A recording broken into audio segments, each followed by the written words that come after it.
October 9th meeting. It's 5 o'clock and I will call this meeting to order. Has everybody had an opportunity to review the agenda? Any additions that we need to consider? While you're thinking about that, I expect that our CAO will be joining us fairly soon. He was coming in from mountains and I expect the roads are a little more than we bargained for today, so he'll be here in due course. Councillor Hibbs. Thank you, Mayor Tracy. I don't have any additions, so I would move that we would adopt the agenda as presented. Thank you very much. Nothing additional? All those in favor? Thank you. So we do have a presentation tonight. Chair Huff and Chief Blumhagen, thank you for being here on behalf of the Lacombe Police Commission. We've got an amended 2020 budget for our consideration, I understand. The floor is yours, whenever you'd like. Good afternoon, and thank you for having us. I want to make sure that you've got some of the documents that I will be referencing during this presentation. The one is a document that looks something like this. I think you've got it. And the other document I think was on your website, and that's this one here. Okay, with that in mind, as a result of the provincial government's decision to take a stand on photo radar, the Lacombe Police Commission is now requesting additional funds. The number is, and I think you've got that number, it's not a whole lot higher than September 23, and that number is the $3,493,000. I think you've got that number. Yes, no? The Lacombe Police Commission was unanimous in bringing this number to you. My presentation tonight is to provide you the narrative as to why we, or how we arrived at this number. Your Lacombe Police Commission volunteers represent the community at large, and we are very aware of keeping the cost of policing in check. For more background on this goal, you can refer to our strategic plan where we have 1.3 cost-effective service delivery. And I mention our strategic plan to you because I think it's important that you realize that you've had the opportunity to understand where we're headed and why we are going where we are. So the strategic plan that we have created is a frame of reference for us for doing what we do. With that goal, the Commission does try to generate additional funds to offset some of the policing costs.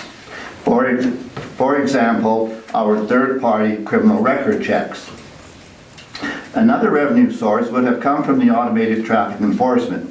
However, having the ATE was really intended to meet our strategic objective, number 5, reduce traffic collisions.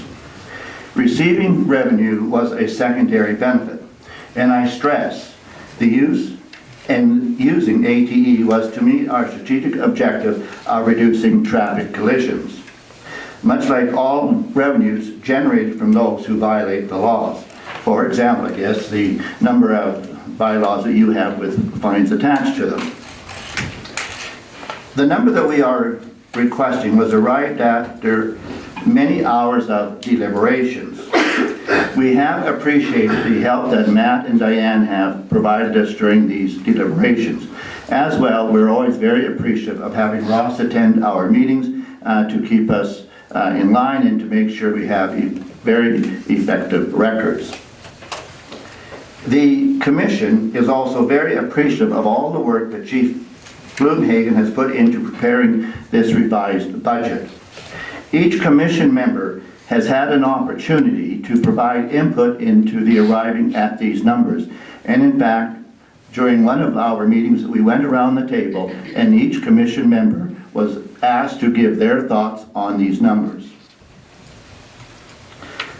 I'm also very appreciative of the time that the Lacombe Police Commission members have given up their lunch hours to attend these emergent meetings. With that said, I would also like to let you know that we have 2 members here Judy, and Corey, and thank you very much for attending. I'm not sure how many hours was spent in reviewing the budget line by line, but the phrase shaving numbers would be an understatement. By reviewing page 6 of this document here, you will see many expenses decreased.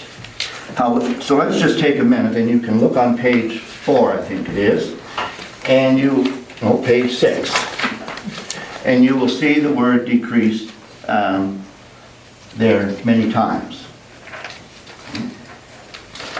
I also mentioned to you that some of these decreased numbers are not sustainable. For example, we have decreased training and conferences. Again, when we talk about succession planning, when we talk about what the police staff have to do, training and conferences are very important.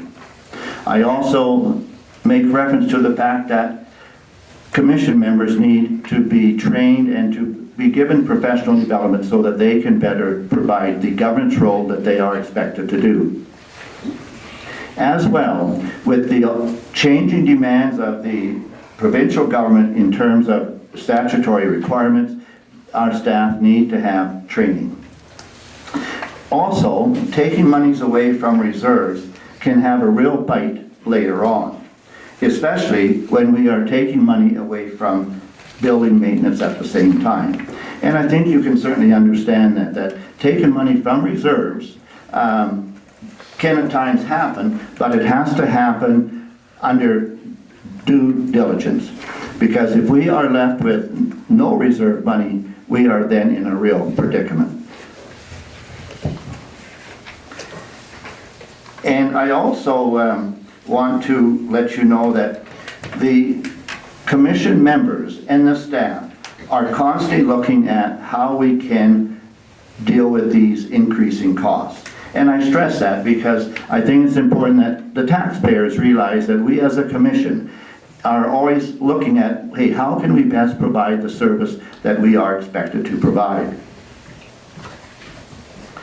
As well, I would also let you know that part of our deliberations have revolved around the fact that our staff have a city collective agreement.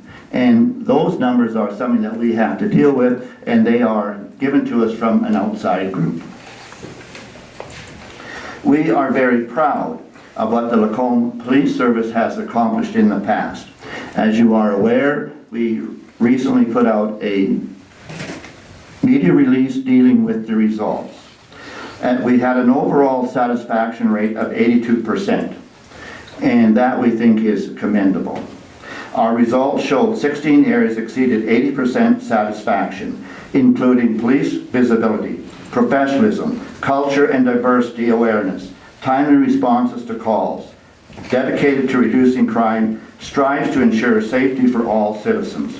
Professional dispatchers, prompt call answering, dispatchers were helpful, citizens feel safe in Lacombe, drivers feel safe, the police partners in schools and community and other agencies are very much appreciated.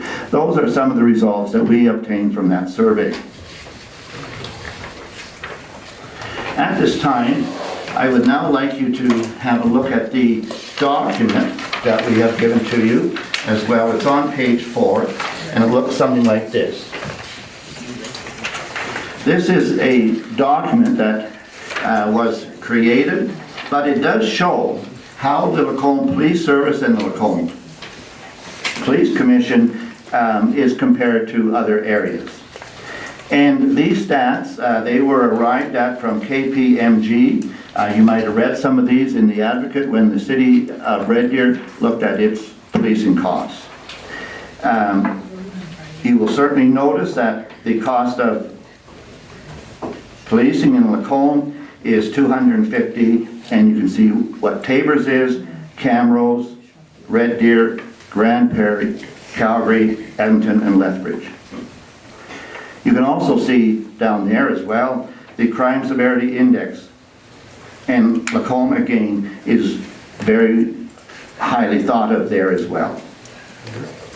If you have any questions dealing with these, certainly our chief would be able to answer that information. I also think it's important that we're now looking at that document that you can see on page 2, some of the areas as well where we have taken some light. Why don't I give you a second to look at this document, because I think the document that you are now looking at provides you with a lot of insightful ideas as to why our budget is what it is. So I will give you a minute to look at that.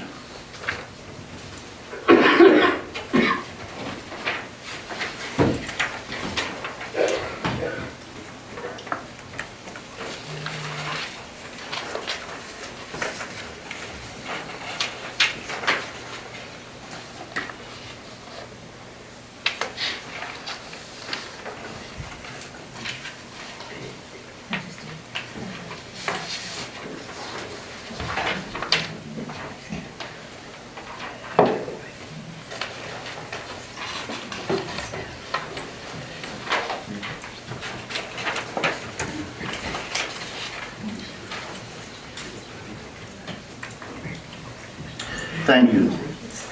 We certainly realize that our citizens, our residents want a police service that meets the overall needs for a fair and at a reasonable cost. The numbers in this request were created with that in mind. We have a police service that is collectively getting rave reviews. Your commission and chief are constantly reviewing what things cost, but also realize the need for a police service that is up to date and professional. There are always costs associated with meeting the new provincial standards. We certainly do not want the stigma so often attached to our rural counterparts, and I think you know what that stigma is. We are very pleased that when people want a policeman here in the city of Lacombe, he is there.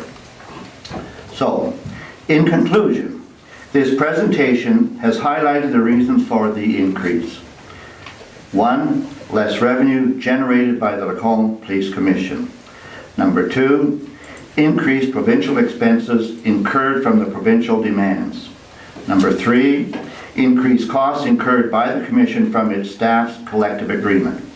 Number 4, areas where the Commission has already trimmed expenses. We would therefore request that the $3,493,000 be approved. If you have questions or concerns, Chief Bloomhagen or myself will now try to answer them.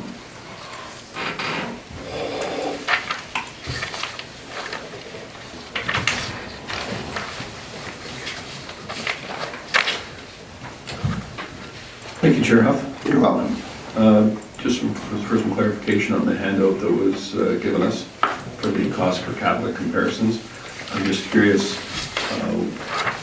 why the communities differ between the cost comparisons and the crime severity index.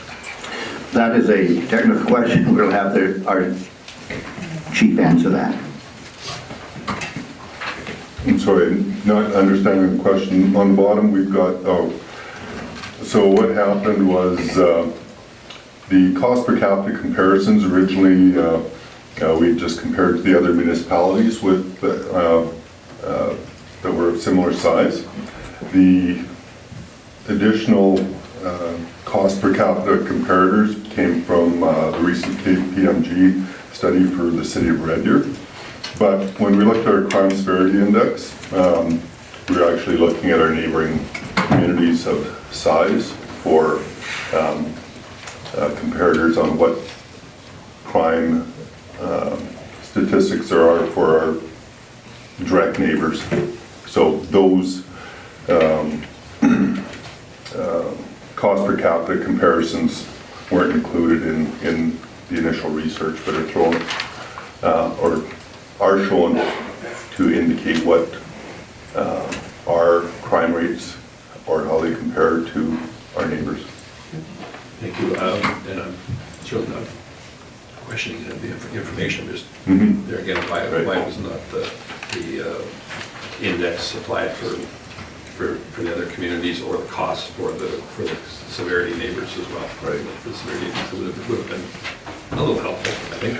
And when we did our cost per capita, the Red Deer Grand Prairie are there for information because it recently was released by the Red Deer Advocate. Lacombe Tabor Camrose comparators are comparing other municipalities that have their own police service that are of the same size. So trying to compare some of the RCMP contracts are a little more difficult. So our direct comparators for municipal services are those three. Thank you. Councillor Ross, you had your light on? Yeah, thank you, Mayor Creasy. So, crime severity index, you want a lower number than the rankings, correct? Okay, so I recently polled our some numbers with Director Cachet this morning, and our violent crime severity index for our ranking improved 44 points out of 237.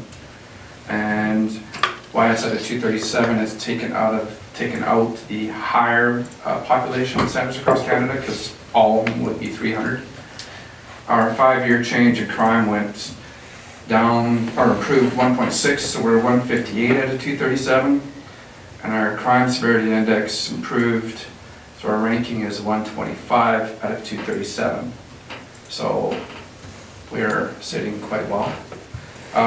Couple questions in terms of how you do budget, I guess. Just a question, if I interpret unemployment in the economy, wouldn't the economy being as tough as it is, how do you project a higher criminal record checks? Wouldn't that be done, wouldn't a higher criminal record check be done on a better economy? That's just like the amount of requests for criminal record checks, wouldn't that be higher and better economy? And two categories I was questioning about: the gas, fuel, and oil. You want to reduce that cost by $5,000, but I'm assuming we're trying to increase our fine revenue by being out and about more.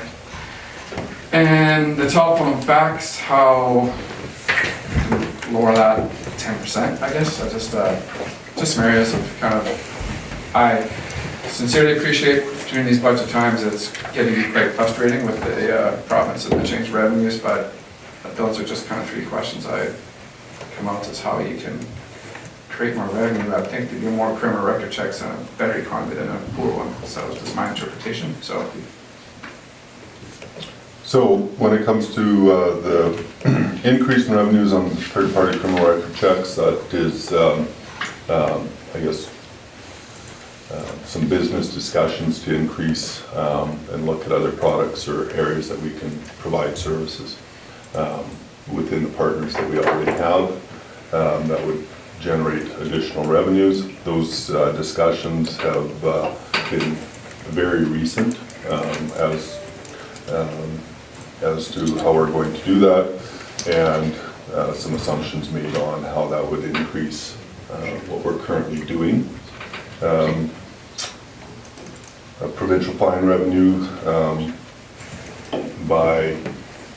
we still have a priority being traffic safety and collision reduction, even though we're not going to be able to utilize the AT initiative that we presented previously.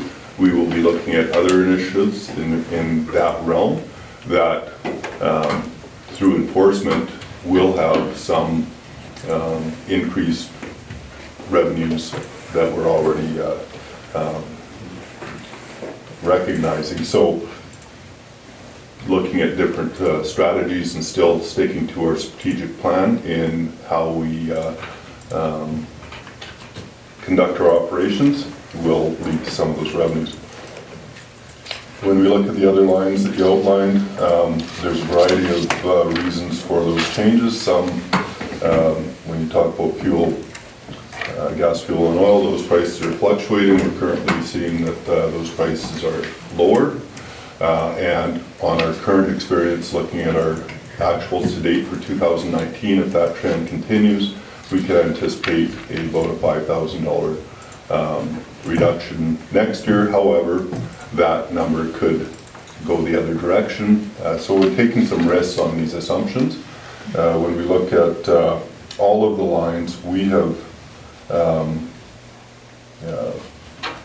looked at possibly saving money in when we look at the telephone and fax. We're due to replace our phones on our contract next year.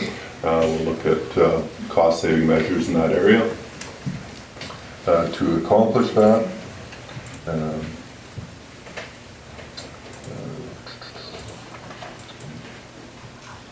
Each line was, I went through with finance here, and we did some assumptions based on actuals for this year, previous experience, and what we might be able to just cut for a year or so. Any of these cuts that we're looking at for 2020, we would propose that in 2021 and 2022 we may not be able to make those same reductions.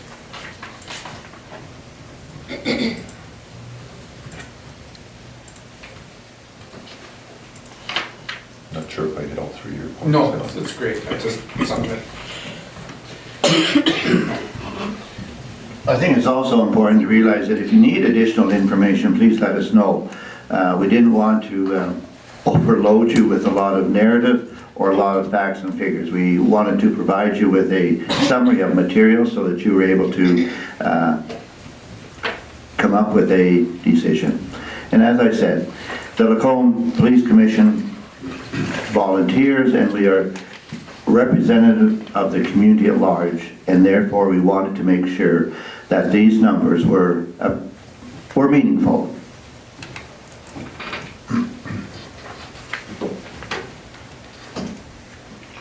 Just so we're clear, any of the comments that are here are not reflective of the service itself. This is strictly money talk, so Exactly. I think it's important that we all understand that, Yes. because there's not one person sitting around this table that does not respect the work that the Lacombe Police Service and the Commission does for our community. I'm just wondering if you could explain for me, because naturally wages are a significant portion of your work, the increase that's listed on page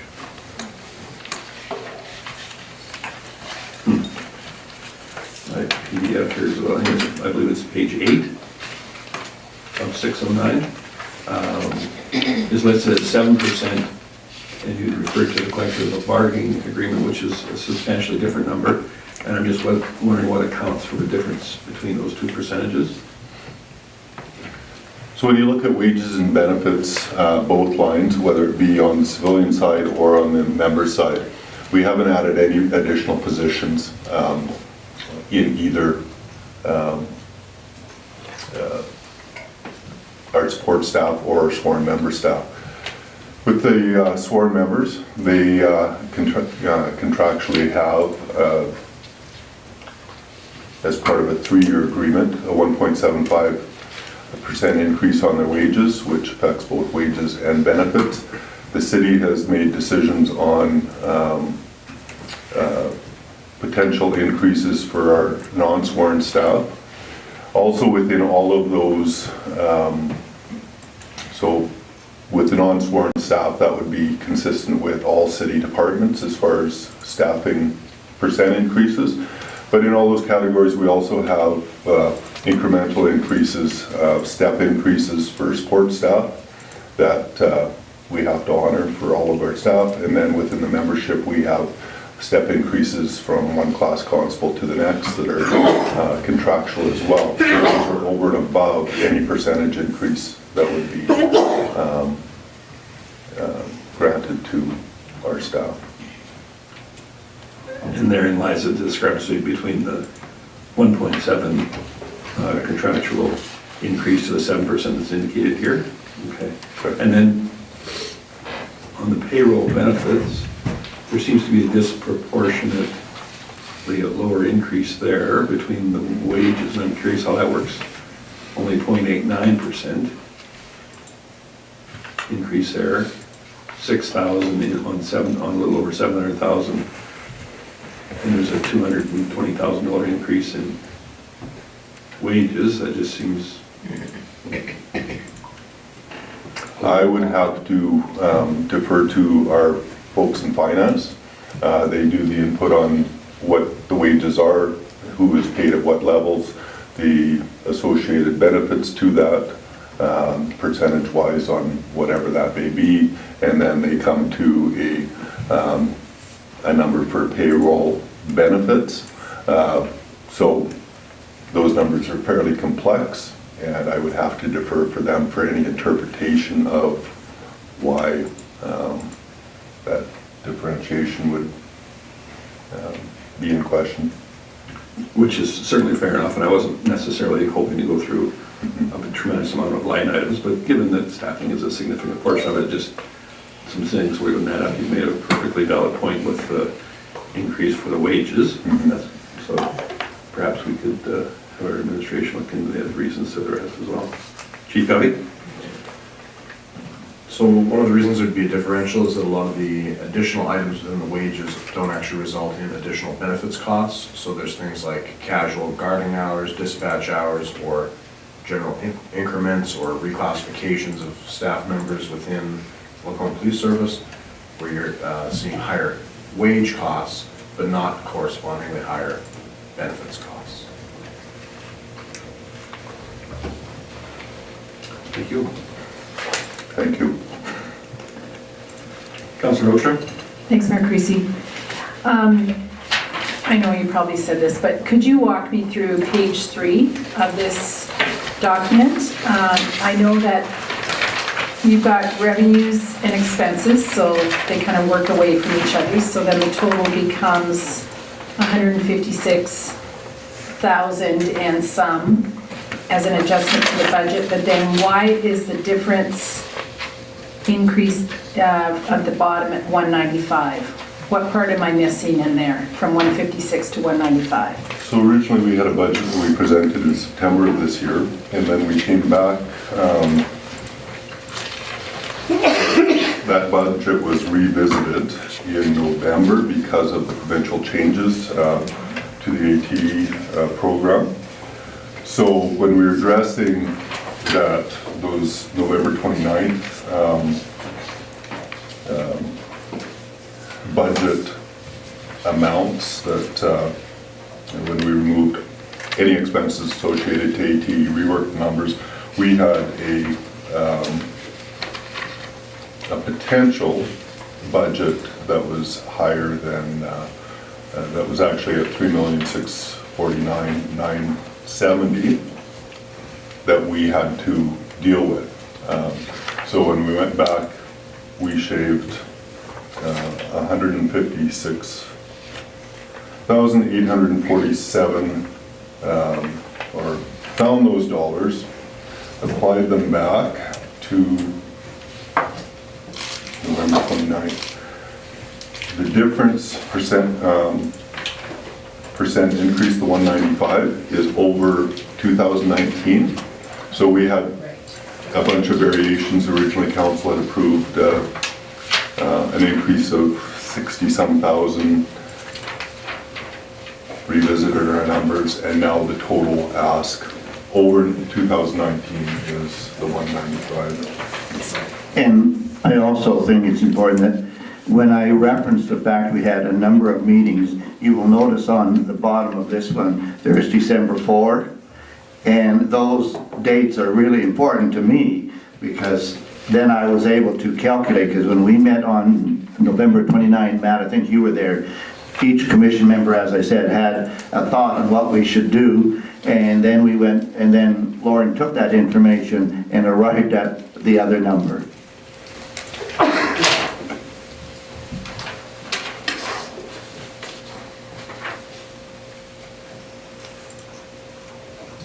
So then the 131 and the 60 that he's talking about, we'll add it to 195. Councillor Conick, go ahead. So just to clarify, so the additional ask is 130,000. Right. That's That's what I'm sorry. saying, And and the that's- 60 that we requested before will total 195, correct? Yes. Correct. If you look at page 1, actually, the first line, if you look at our original request was 65,000. Then, now we're adding 130 to that for a total of 195,816.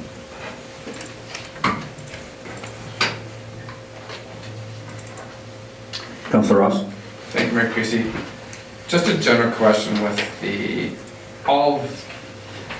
it would be probably a nightmare for accounting, but when we have all the different departments within the city, is there, for example, I'm just throwing it out, paper, like, is the police department totally separate where, I just see opportunities of, I'm thinking from previous doing sales, bulk is better pricing. Is there line items here that between the city administration that we could be collaborating more for that would benefit the police commission for purchasing and volume? I'm just throwing it out there, like in the future, or is that already done that I'm unaware of behind the scenes? Like, okay, for insurance, does the police commission and the police service have completely their own insurance policy, or is it part of the city? Like, usually when you do things in a higher volume, better, more pricing. So you're absolutely correct. And we do collaborate on things like our WCB, for example, or our workers' compensation report. And our insurance is all through one organization. I don't think we actually do purchase our paper and office supplies from the same location, but whenever there is an opportunity for bulk purchasing, we do that. And we look for ways that we can actually, even right now, we're using in administration a former police vehicle that doesn't meet their needs anymore, but still provides some service to our staff. So we do look for opportunities whenever we can. I don't think actually paper. Well, just an example, sorry.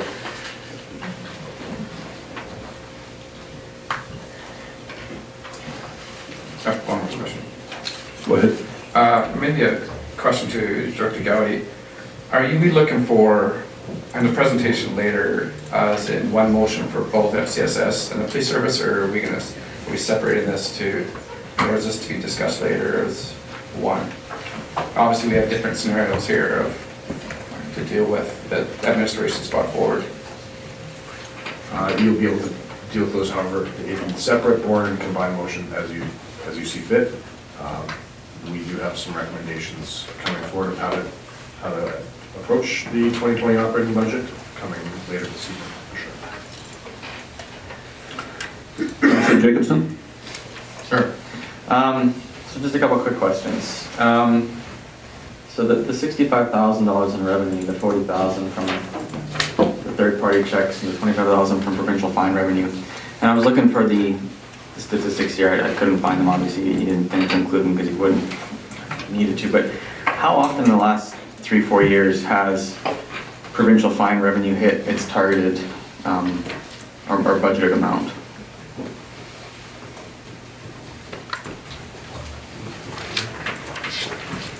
Actually, when we came into the original 2020 budget, that number was reduced because we hadn't been meeting our targeted number.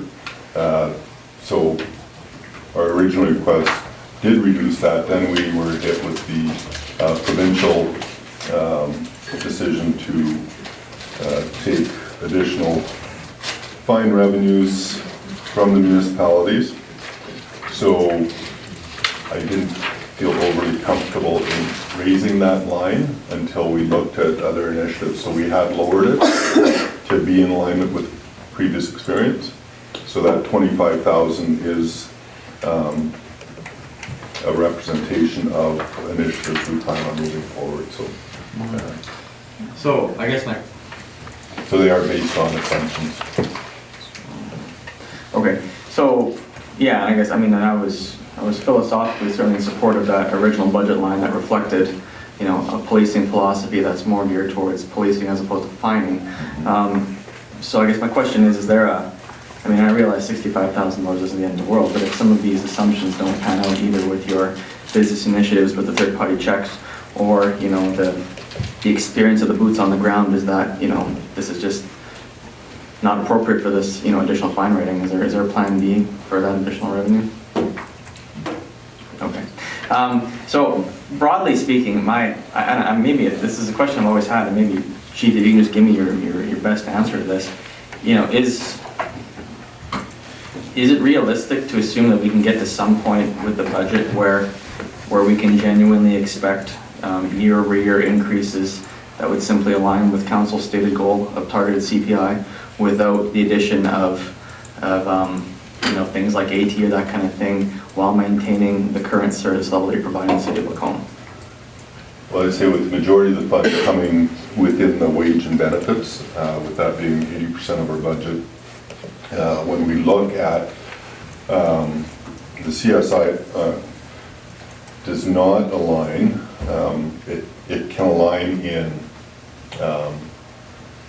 wage increases granted, but when we look at all of the other factors on incremental increases, step increases, we're looking at other percentages that we're obligated to meet those contractual agreements. And you can't give 1.4% and then give all of the other increases and still stay in alignment with the CPI. In my evaluation, the math just doesn't work. Because I suppose, sorry, not to address you, but address my fellow councillors, I suppose what I'd like to have the discussion on then, broadly speaking, maybe next budget time or whenever it's appropriate. I know we've talked about a service level review at some point, it's kicked around, that kind of thing, but, I would just like to have a genuine, honest, for lack of a term, no BS assessment from our commission and the professionals involved here. What is it that we should be genuinely expecting year over year, broadly speaking, as an increase? And if we are completely out to lunch and expecting that we can, and assuming we can expect this targeted CPI increase, what is it that we can expect? And then conversely, if that's not something that's in alignment with council's vision, then that needs to be communicated to the commission now so that they can incorporate that into their long-term planning instead of this sort of yearly dance that we do. Chief Cody? So I think one thing that is important to remember is that just targeting CPI for the city allows you to meet your needs because you're also getting new assessment growth from new residents coming in. Constraining the police budget in the same way actually results in lower operational spending year over year because they have no similar mechanism where a new house, even though a new house has a new family in it that may have demands for service, there's no new revenue coming from a new house or a new neighborhood or a new multifamily apartment building that feeds through to the police. And so you asked what a reasonable target. I would say that a reasonable target would be CPI plus community growth, and your historical growth is around 2.2%. So you could expect to see somewhere between 3 and probably 5% annual growth in the police budget. Now, the chief has brought some numbers from other communities as to what the per capita policing costs are. I haven't actually reviewed those numbers, but certainly those would be a bit of a guidepost to it. You could look to that eventually we would get similar numbers. But I would say constraining them to just CPI is going to result in an erosion of service actually over time that the city itself does not hold itself to. Our annual expenses grow by CPI plus a proportion of community growth. I don't think it's reasonable to suggest that even adding that together with growth in population would have been in the service's best interest, because they have far exceeded that over the past 6 or 7 years, unfortunately. So I too am of the opinion that we're going to have an in-depth conversation to see how we're going to address this, because however we look at it, this is not sustainable to keep these kind of increases coming.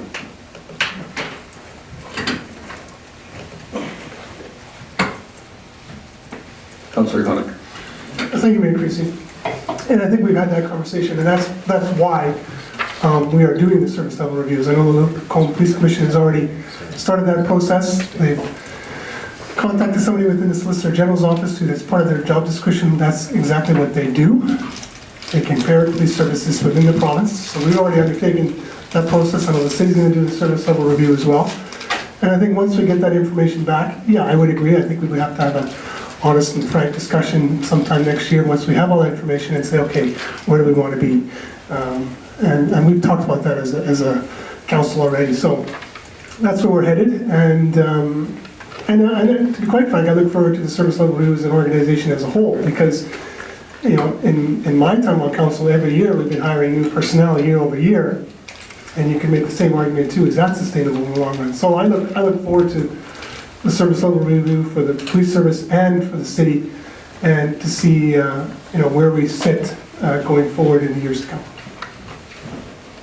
Councilor Ross? Thank you, Mayor Creasy. I'm just curious to see, okay, how often is a census done? We obviously just completed one. That's not every year, I assume? No, so the federal census occurs every 5 years. In the past, in the province of Alberta, you could apply for grant funding that was per capita requisition or allocation, and you could use your municipal census data. So it was in fast-growing communities' interests, like ourselves, to do the censuses on a more frequent basis to get that additional grant funding. Going forward, the province has said they will no longer sort of honor those municipal census numbers in a, let's say, a bid to reduce administrative burden across the province. And so they'll only be going with actual counts, I think, the federal census, and then they've got an equation that's going to apparently calculate our number. Okay. So we won't be doing census in the future. I would certainly point out to you the information on the top line on this sheet here, where it shows the per capita cost from 2017 to 2020.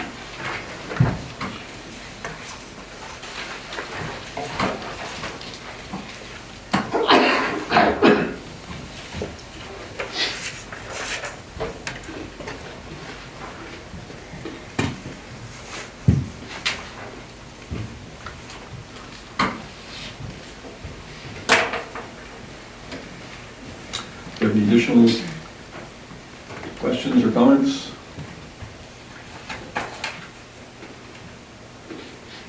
We appreciate your time and coming and expertise and coming to present to us.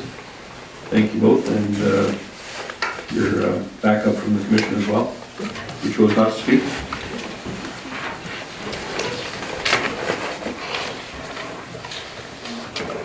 And thank you, and good luck with your deliberations.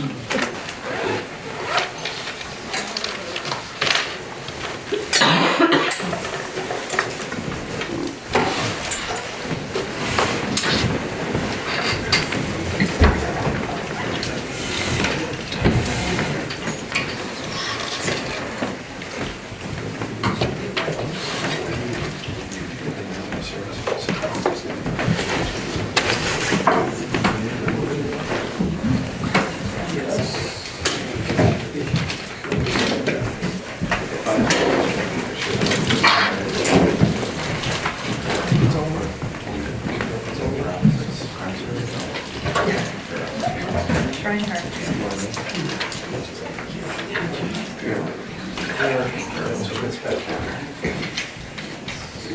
So this evening, we have no public hearings, so we move into our requests for decision. The first one up, and a significant one it is our 2020 operating budget. CAO Report. So tied very closely to the presentation we just saw is our own 2020 operating budget. Of course, you have reviewed this a number of times going back into October, and we are hoping quite strongly that it gets passed tonight, or we will schedule another meeting to pass the budget. So,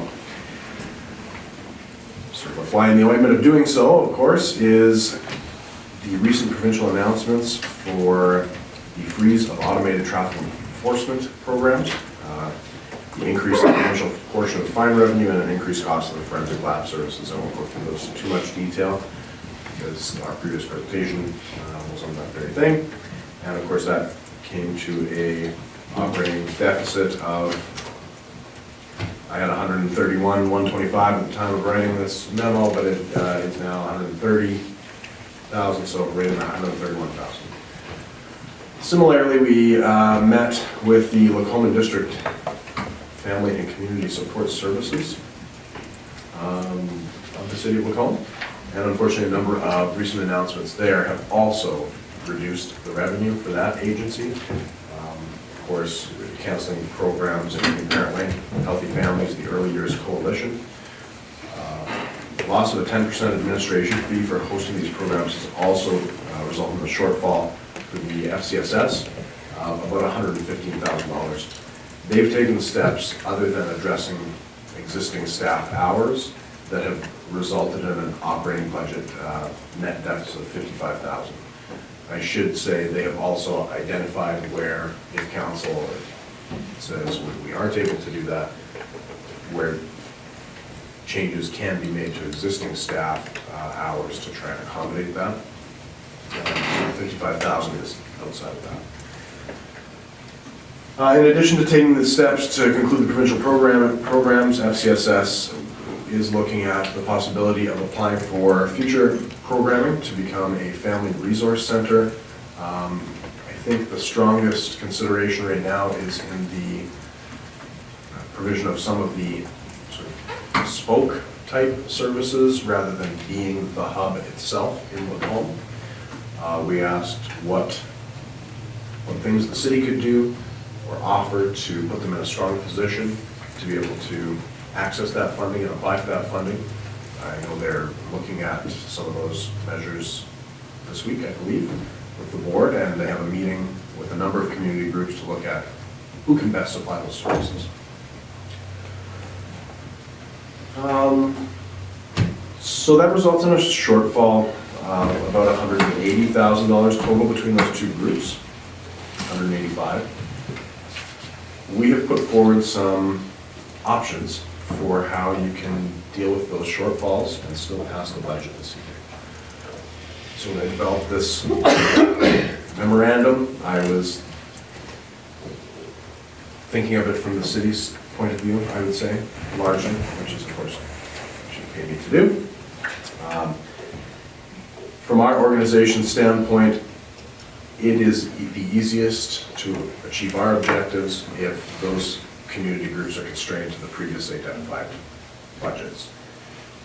However, from the community as a whole standpoint, I think that there probably should be some compromise amongst both council and the groups who are represented here this evening through LPS, and of course, Ms. McDonald in the back. And so what I would recommend is actually a composite option of category A, B, and C options for dealing with the budget shortfall. And I will go through them individually. Category A, maintain previously endorsed transfers. I do think that there's an aspect here of, Councilor Jacobson asked, what's a reasonable expectation of a budget increase? Well, 3.6% is what I would say. The budget shortfall that has been put forward of about 200,000 growth from 2019 is about 6% growth. If you constrained it to the 3.6%, you're going to take about $60,000 off, or $65,000, I would say, which incidentally is about half what has been requested. So that leaves the city with about $65,000 of costs, additional costs to deal with, as well as asking the Lacombe Police Commission to deal with an additional $65,000 beyond what they've already dealt with. Similarly with Lacombe Family and Community Support Services, I think that a similar approach could apply here. And you could say, of the $55,000, about $27,500, we're going to ask the FCSS board to look internally and see where those costs can be found, and that the city administration itself can find half of those costs. So in category A, the maintenance of previously endorsed transfers, I would recommend increasing the transfer to the Lacombe Police Service by approximately $65,000. and Mauricio has the exact number there, instead of the 131 that has been requested. And similarly to the FCSS, I recommend increasing by about $27,500, with the city absorbing the rest through a combination of Category B and Category C. In Category B, we have increased tax rate, which I know is unpalatable to some. I will remind you, however, even if you were to go to I've suggested returning to a 1.4, a CPI tax increase, which generates about $75,000 beyond what you're currently budgeted for. Even if you were to go to a 1.2% budget, which would be the lowest tax rate in the last decade, you would still be generating $45,000 extra or so. I have put decreased savings here as an option, so a further decrease to the community builder fund, currently at $35,000. There I would recommend considering a reduction of up to an additional $10,000, and then decreased transfer to capital reserve or the roads reserve, both of which I do not recommend. In Category C, we have reductions in staff wages and benefits that are in the non-utility departments themselves, and there we've identified $86,500 in wages and benefits costs that can be saved internally through delayed hiring and replacement of staff members, as well as some savings from replacing more senior staff members with more entry-level positions. Further options have been presented for a reduction in staff training, which I don't recommend. Other options, of course, we've suggested a path here tonight that I think does let you pass the budget tonight and asks all of the community groups as well as the city itself to make some sacrifices and compromise to cover this cost. But we're here for your direction. So if you have other cost reductions that you want to explore, we'll absolutely do that. I don't want you to think that we've set the table and this is the only menu you have. Whatever you want, we will certainly do that. But I would suggest that approach that asks all three groups to make a little bit further belt tightening.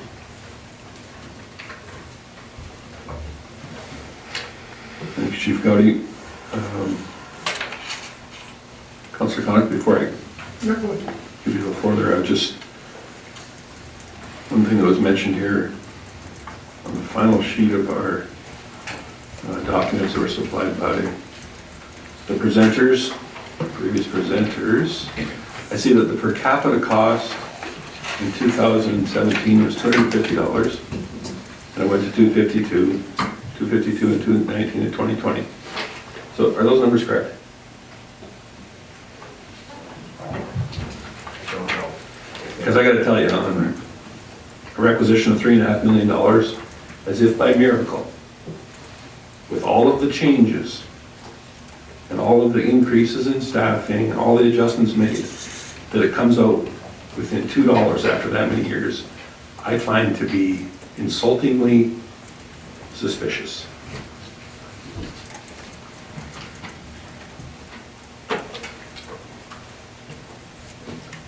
Councillor Connick.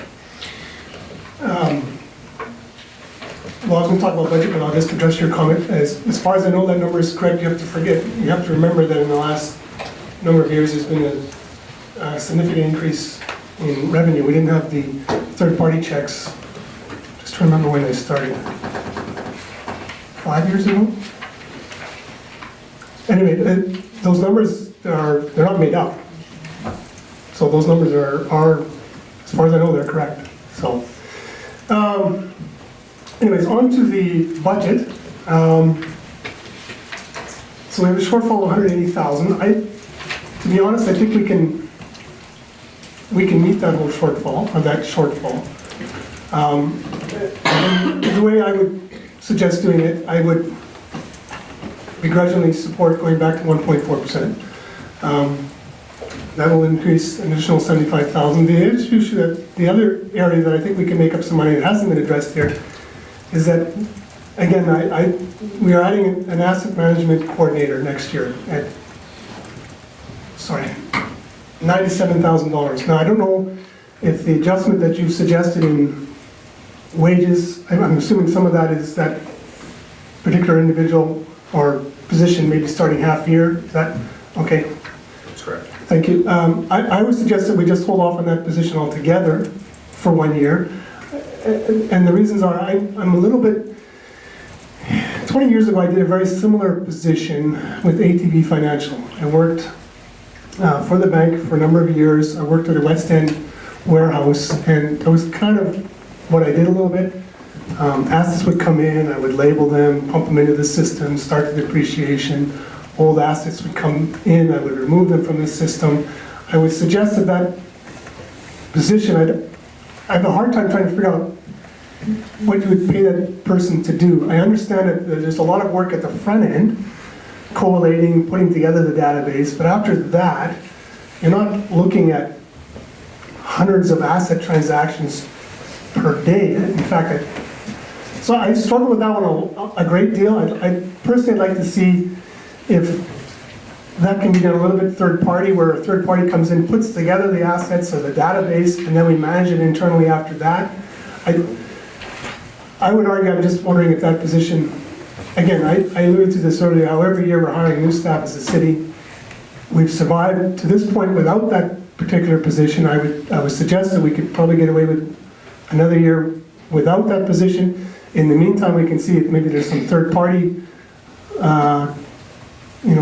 that can handle part of that or do part of that work. Again, I admit there's a lot of work up front as far as that position is concerned. And I'm only going off my own experience, maybe I'm wrong.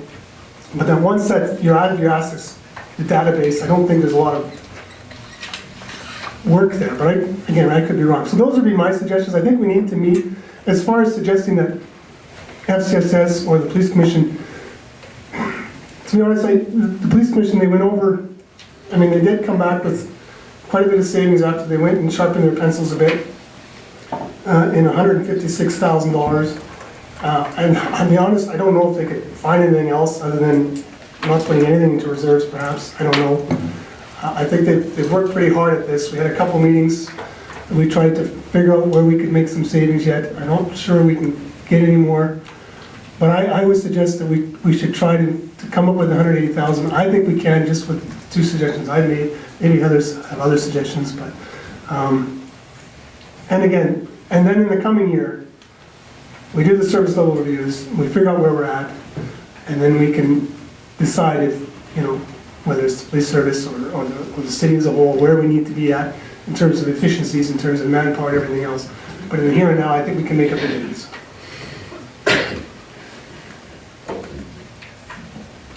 Councilor Hoekstra? Thanks, Mayor Creasy. I need to say that I'm not declaring pecuniary interest in here because I will no longer be working for Lacombe District FCSS, so I will speak to this item tonight. First of all, I think it's highly unfortunate that the police service is set beside Lacombe District FCSS.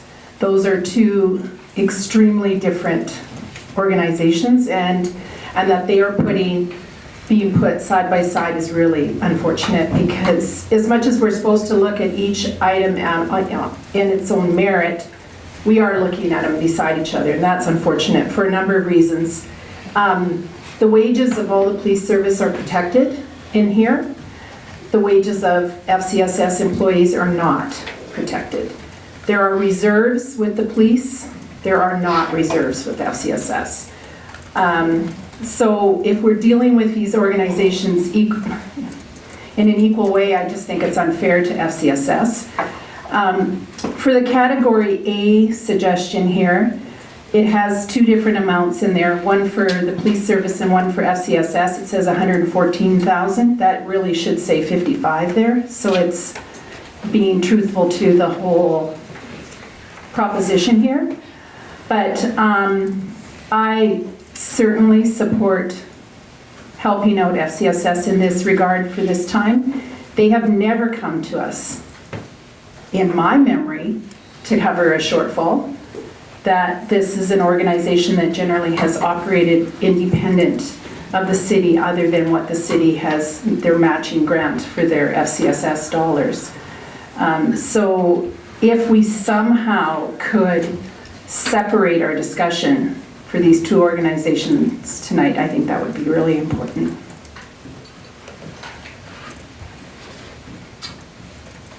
Thank you. I just, perhaps administration can help me. I'm struggling with the discrepancy here between for FCSS, they've got an impact to their budget of $55,000.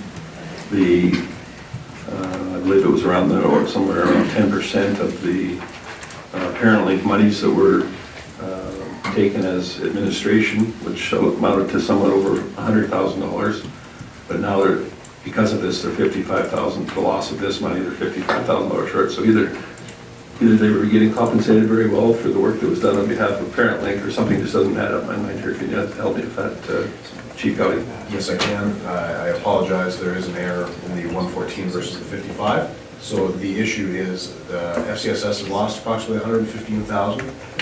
They, like the Lacombe Police Service, did go through their own budget and look for efficiencies where they could find them. I believe there's even some program reductions.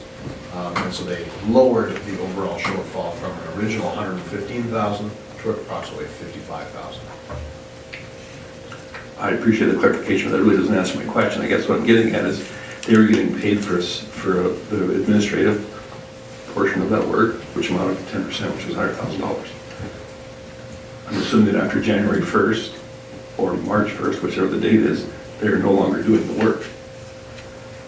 But yet, they're not doing the work, but they're still $55,000 short. There's where I don't understand how that adds up.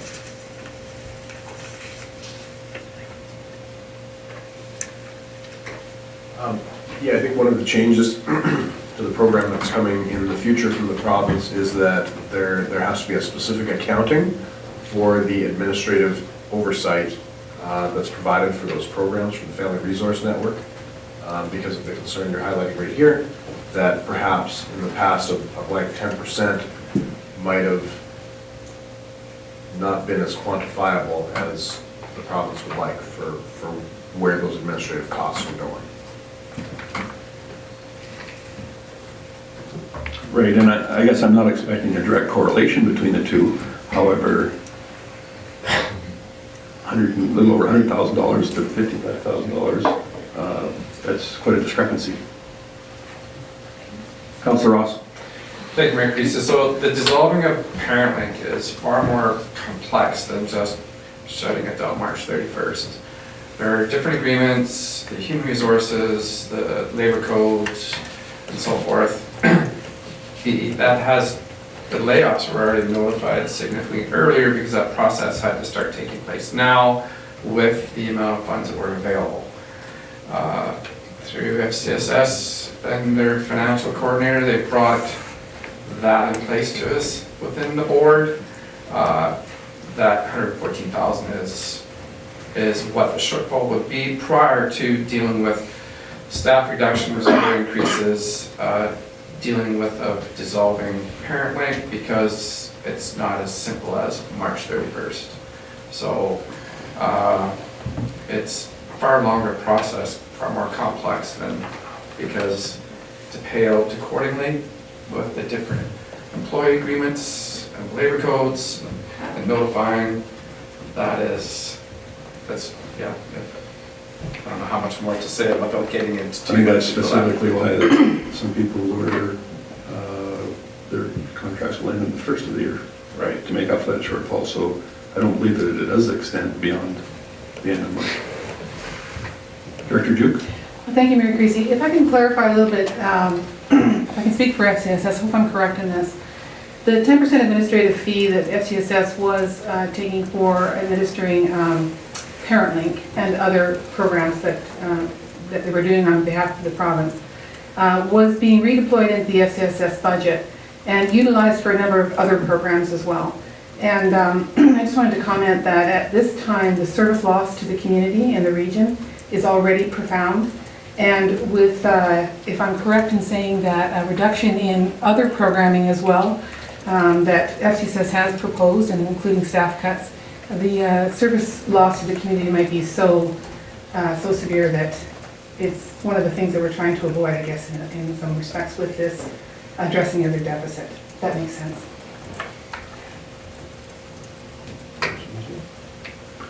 Chief Cody?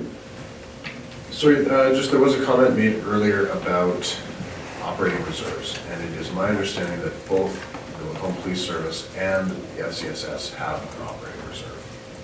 So I wanted to clarify that. They did have a small one.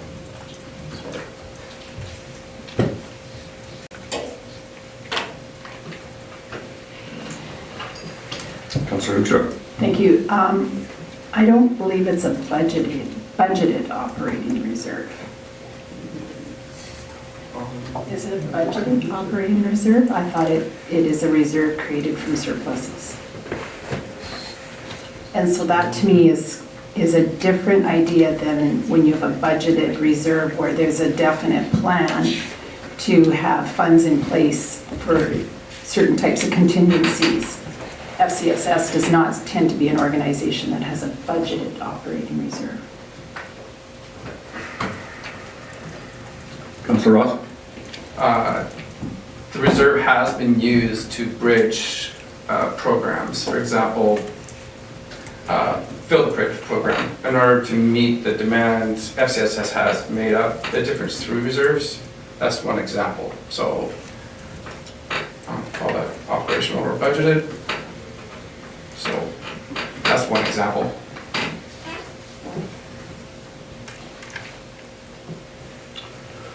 So we've had some suggestions as to how to possibly address our shortfall here.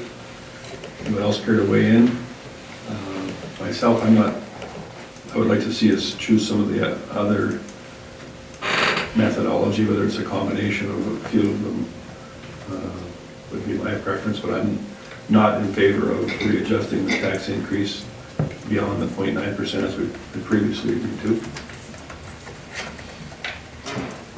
Councillor Hibbs? Thank you, Mayor Tracy. Yeah, I would echo that. I would definitely like to see us go through some of these suggested cuts. So ideally, looking at reducing our contributions to reserves or funds, for example, the Community Builder Fund. I also, although I spoke in favor of the asset management position, I still see the value in that. I do think that that's perhaps prudent to delay that flat out for the year. So I do personally remain committed to trying to keep that tax increase to as close to 0.9 as possible, because I think our community needs us to do that, but also not be slashing and burning supports, especially when we're talking about something like FCSS, because the need is great and the need is probably going to be greater. But yeah, I would echo the idea of going through and seeing what we can cut. Honestly, something, like I said, the Community Builder Fund honestly doesn't seem that relevant to me when we're looking at weighing things in the balance. So I don't know how we want to go about doing that, but I think that's a good place to start. I think we'll come up with a way to do that. I think we need to come through and see the ones that are palatable first, and we'll go about prioritizing them. And at some point in time, we also need to consider the proposed additional asks, whether or not we were considering them or a portion of them, or whatever the case may be. Everybody be happy with that type of process. Councillor Ross? So one of the options is increasing the tax rate back to 1.4, which creates 75,500. Mathematically, the ask of LPS is 131, and if I understand this correctly from previous meeting with Director Duke, that the proposal is 55,000 FCSS. Is that correct? Correct. So 186.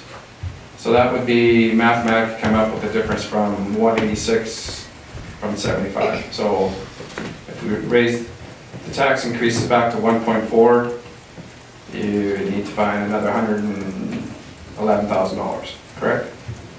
So, yes. And as much as it has been, I think we as council have been responsible, diligent, frugal, going through every line item for the last 2 months, and every department for probably the last 4 or 5 months. It's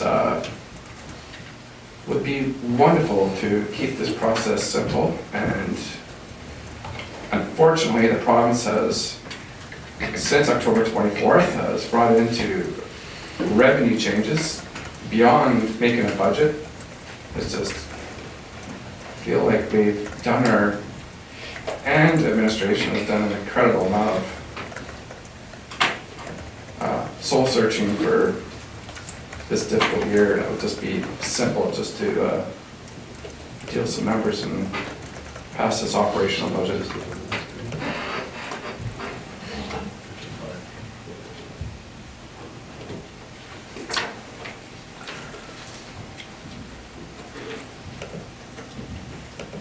So, in order to come up with an appropriate amount, first of all, we need to know how much it is that we're looking to adjust things.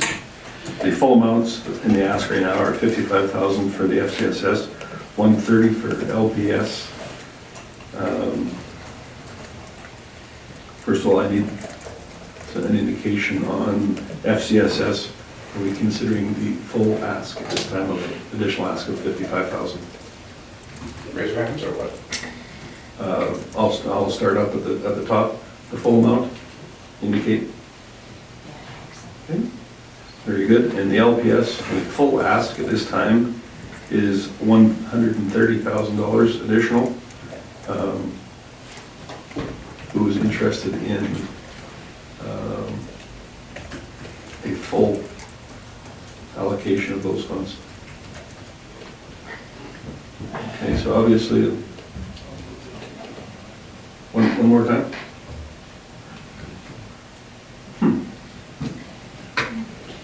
Can we speak to that for a minute? Or can I speak to that? I don't know the point after the vote, but yeah, you're certainly welcome to do so. And the reasoning behind that is I think that we were all surprised by the changes in the provincial budget. I hate this, that we did all that work and then we get this surprise. I would really like to see our, policing this review of service come forward like Councillor Connick talked about, because I think we have to get that figured out exactly where we're at and not have this happen to us at this time of year.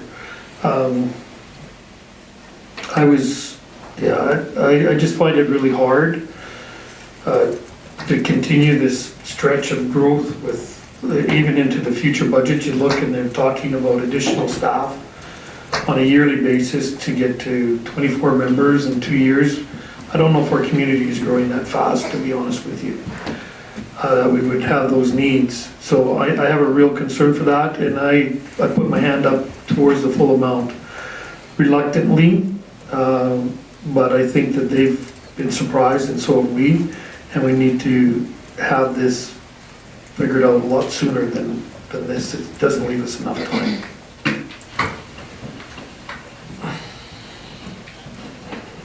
Councillor Hoekstra. Thanks, Mayor Creasy. I too would support covering that budget shortfall, but my bias still always lies with this line that you pointed out on page 4, that the citizen, if they look at that line, it says, oh, it always costs about $250 per capita to run our police service. And I just have a bias that I really wish citizens knew what it costs to run our police commission, or not police commission, our police service. And so that's what I keep wanting to hear. Yes, I know that there's new revenues that they bring to the table, and I think that's excellent initiative, but on the other hand, it disguises what this genuinely costs our citizens to have, like the actual amount of what it costs to have this police service. And so, as Councillor Jacobson has said very many times, when these revenue sources all of a sudden fall away and then the reality hits our citizens, what are we going to tell them? Well, it's just always been kind of hidden, and I would rather that it was much more transparent what it costs us. Councillor Jacobson. Sure, with acknowledgement to your point that it's pointless to discuss about this now, but regardless, I genuinely came in this evening fully prepared not to support a full increase. But two things, I did actually check the math, and it is actually $250 per capita, but Councillor Hooks was correct that does not take into account the third-party information check numbers. So if that wasn't in there, that skis it tremendously higher. But the reason I'm supporting this is not because I don't have concerns about the overall sustainability of it, but because, and again, we're a little bit late in the game now to be doing a service level review of the police and all that, but I was always concerned, that, ATE revenue was covering off operational costs. And even though I think, as Councillor Gullickson has said, I do have a lot of concern, I would rather have a number that actually reflects, what it costs to police and citizens paying that, and have that discussion. Pardon me, and have that number in there now, and then next year when there's time to do it, really dive into this issue in much more detail. So I support it reluctantly, as Councillor Gullick said, but again, from the principle of let's have a number that actually reflects what it actually operationally costs to run this service. And I was certainly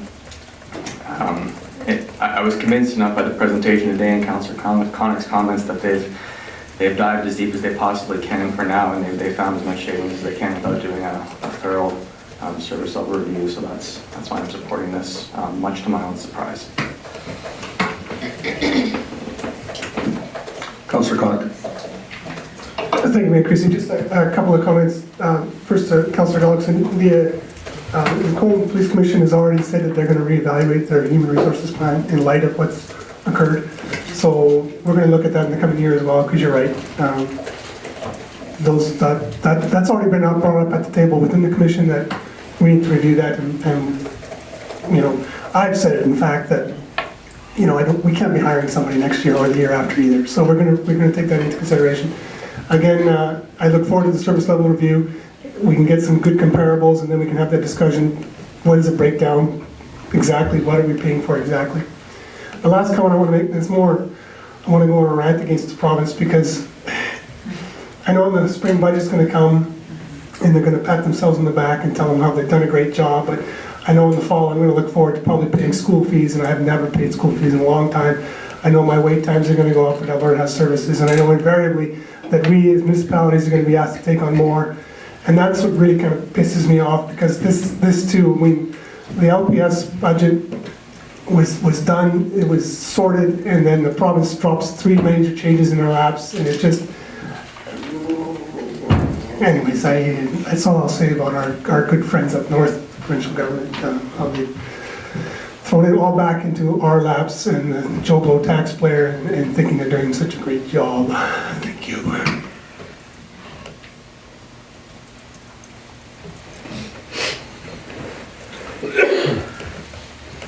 Certainly brought some interesting points here. The unfortunate part is if we don't follow through with our annual cuts in the world, don't mean anything, it's problems only. So, given that we have elected to apportion the full amount of the ask of these two organizations, I have heard that the tax implications are not palatable in moving upwards from where they're at. Is that correct?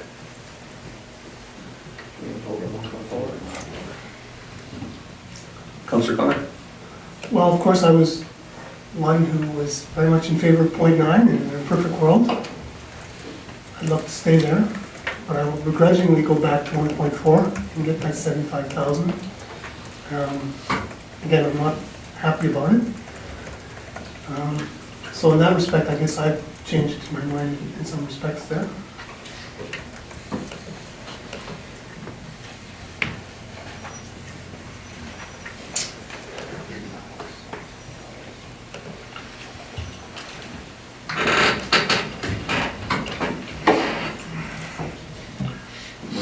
Mess with my...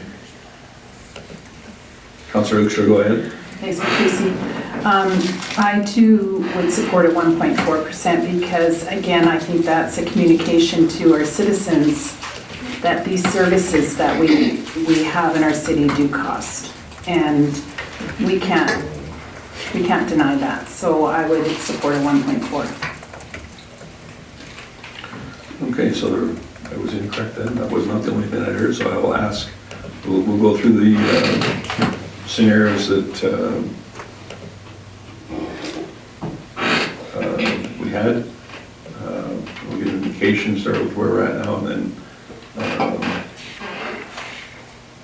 upwards from there. I'm assuming that no one's entertaining any lower than 0.9% tax rate. So For those, if you indicate those interested in keeping the tax rate at the 0.9%, indicate now. Agree, okay.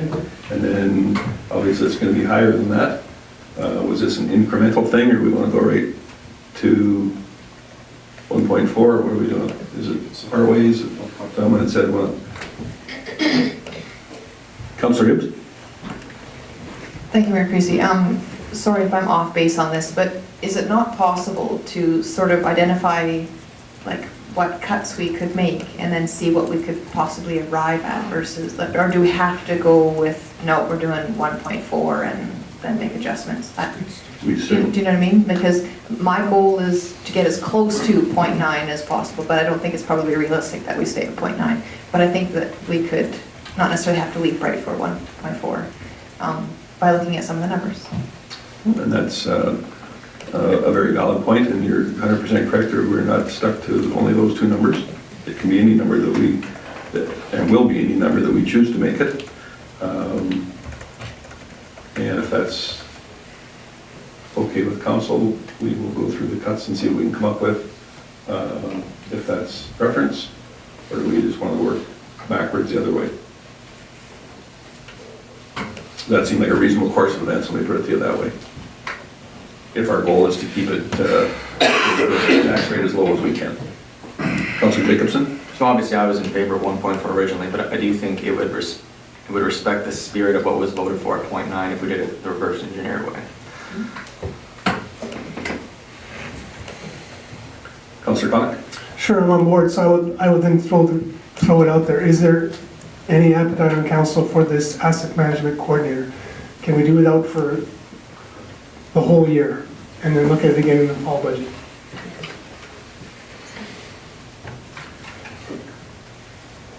Does it have to do with that particular question, Councillor Ross? I Go would ahead. just guess, Mayor Creasy, perhaps we could be getting information from CAO Report, the benefits of not doing it and doing it, because I haven't heard that to make that decision. So the asset management coordinator is more than an inventory management position. It helps identify the costs with maintenance and operation of each of the city's services through the infrastructure that's required to deliver those services.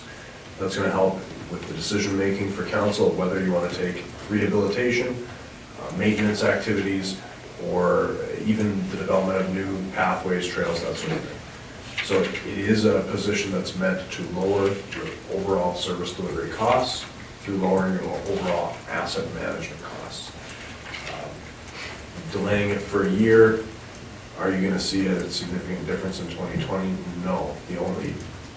The benefit is obviously saving money. The cost is something that will be seen, I would say, rather than seeing an asset management program that is actually helping you make better decisions in, say, 2022, it'll be 2023 before you're seeing a fully mature program that actually helps your decision making. So it's something that it's down the road that you'll see the impact. Thank you. Councillor Ross? Thank you, Mayor Creasy. So if we do not contribute to community builder fund, that's currently at 35,000, correct? So if you mathematically subtract that from, I'm trying to eliminate that to lower tax increase from 1.4, so that's about a 0.25%, right? Yes. So we could be down to 1.2, increased to 1.4 if you just took that 35,000 off. So before us first is the position. We've heard the consequences of deferring it and the impacts to our current staff. Councillor Connick? So again, I can only speak to my time on council. We survived 9 years without it. I think we delay it 1 year. I think we'll be okay. I know it's not what administration wants, but that's the last I'll say on that position. Thank you. Anyone else on the asset management coordinator position? Have an indication those, or was it your intent to ask for a deferral or an elimination of it altogether in this? Well, just not to include it in this budget altogether this year, so the 97,000 we would be realized as a saving. I guess it's a deferral if it's something we want to talk about for the next budget go round, I suppose, but take it out altogether for this year. So I guess it's a deferral, we'll cross that bridge again in the fall.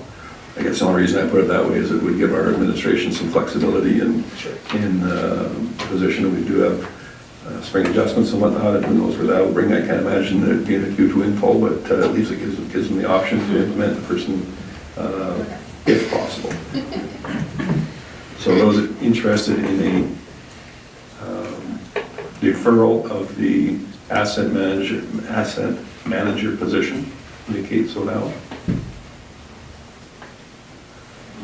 Thank you. So what's the math on that?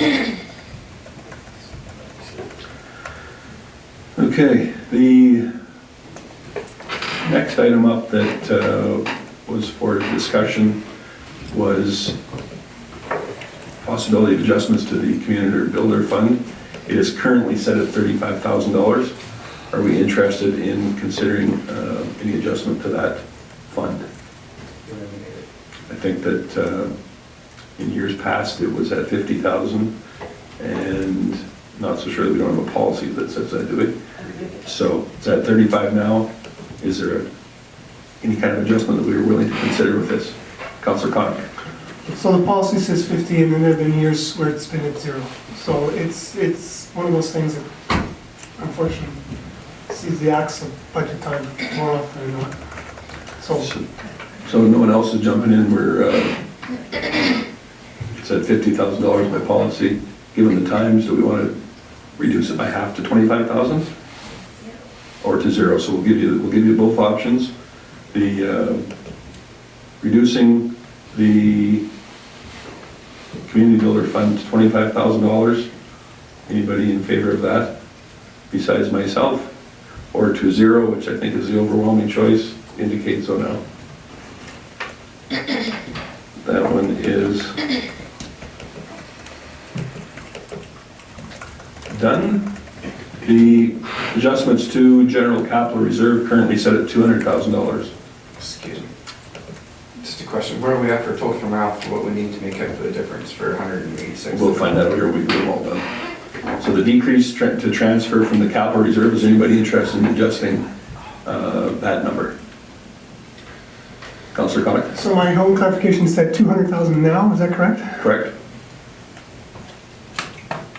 Well, I mean, I don't like to see it decrease, and I mean, if we need to shave 20,000 from there and 20,000 from the other one, so be it, but I wouldn't entertain anything more than 20, I don't think, but it's always a dangerous game. Well, let's keep in mind, this is the general capital reserve, so the implications of this one are substantial, so.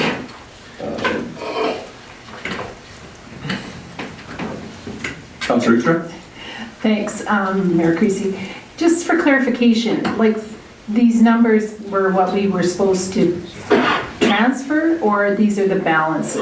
Because with the community builder fund, if I remember correctly, the balance is 15,000 and our transfer was going to be 35. Am I correct? Just Yes. to make sure we got that. So this, we are supposed to make a transfer of 200,000 to the general capital reserve. Is that what, same principle in all of these three? I don't know what's supposed to, that's what it's set at now, Okay. is the transfer, correct? Okay. Just Councillor Ross? Thank you, Mayor Creasy. So,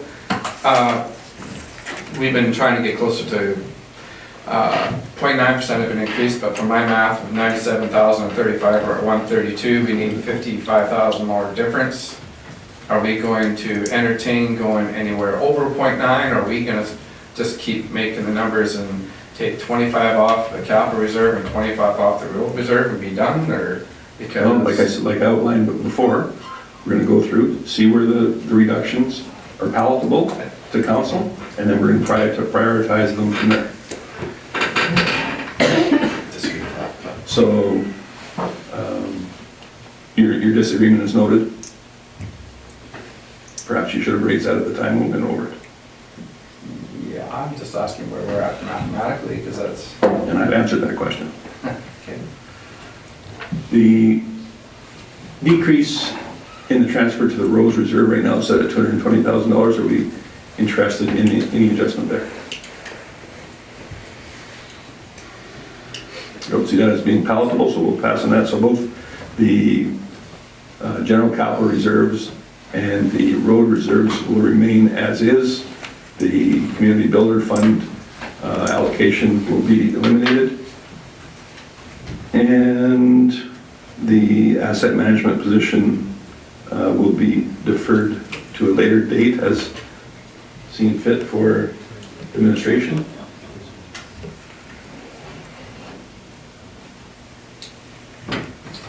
Do you have the current calculations then, or is our manager of finance doing that for us? I believe he is running those calculations, and I think we're still looking for around $35,000, if I'm not mistaken. I thought 55.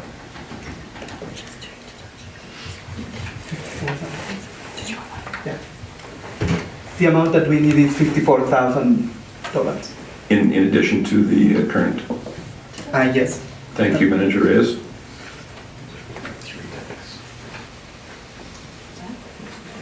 And so he was the asset deferral of 35 from the community builder.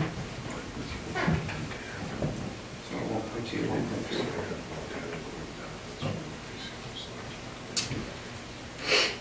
Just a little discrepancy with the asset management position, with the accurate figure including the complete cost was supposed to be set at 110, is that correct? Or at 197?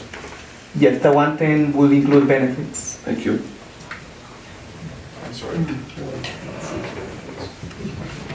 So that was 110 plus the 35K from the community builder fund eliminated, 145, and we need 50. What was the total one? Six.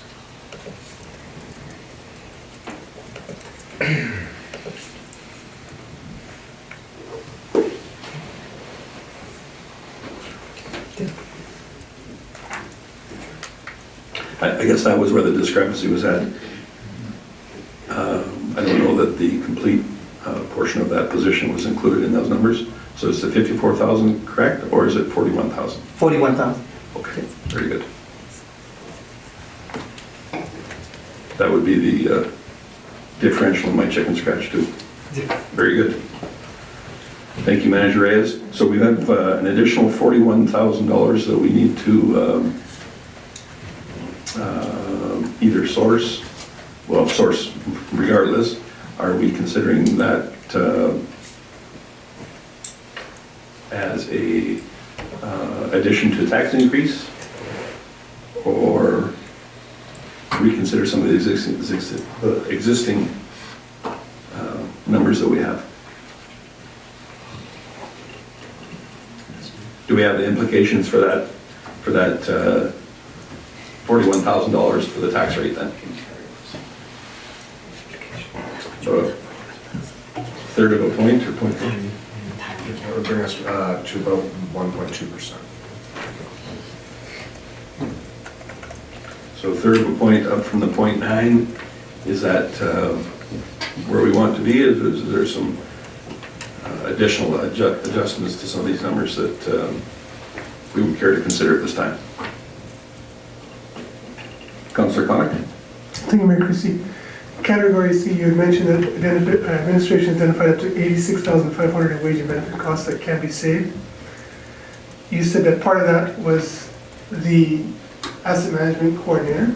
It's not the whole part of it. What were the other? So say it was half of that, 50,000. And are you suggesting there's another 36.5 that could be saved there, or where does that? How does that fall into play? We had anticipated actually a little bit more than half of a reduction in the year's costs. So I would say that we have actually, yes, I have this information. I think that you could look for an additional 25 or even more if council is looking for us to make cuts. Well, I'm just wondering what that is. Can you identify what that 25,000 would have been, or what that looks like? So we've had some recent changes here in City Hall that we're actually outsourcing a couple of our services, as well as we've brought on some new staff that have been hired at lower wage increments than some of the positions they've replaced. So we would be able to find that additional 25 to 35 if we needed to. So let's just say conservative number of 25. So then that brings our ask to 41. Well, I can do my calculator too here. 16. Thank you, I'm sad that I have to use my calculator for that. So then if we do that 25, so we're looking for 16,000, and 16,000 would then be what, on this term, as far as the tax rate? 0.1, so 0.9 to 1.0, is that what you're saying? Oddly enough, I've seen him do commission rates, he doesn't need a calculator. I just need a hard time. Councillor Gullickson? Thank you, Mayor Creasy. You notice get that straight up so you can see that. I'm just looking at this, and I'd like a little bit of information on the roads reserve. Is it quite strong? Do we have lots of money in our reserve right now?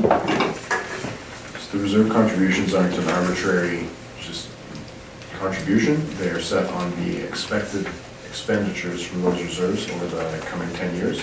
So it's strong. It is neither strong nor weak. It is exactly where it needs to be to make the expenditures that we've identified in the 10-year capital plan.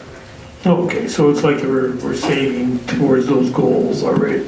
Those numbers are set. Okay, because I don't want to cut those at all. I want to leave them alone if possible. Okay. Would you be able to find the $16,000 that we need? And that would leave us at 0.9, would it not? If we find the full amount? I'm sure we can, but if we are tasked with going back to find an additional 16, we will have to come back for another meeting, which is fine. It would be just for this one item, but just so you know the implications. Yes, we absolutely, I'm sure we can, but we don't have those identified today, so we would have to come back. It'd be nice to be done tonight, wouldn't it? Councillor Ross? Thank you, Mayor Creasy. So we've had other things brought forward that change our revenues. If there are further things brought forward to program statement, how do we deal with that situation? It's strictly out of reserves, or what? Like, are we setting ourselves in a position to comfortably deal with further disappointments, to say the least?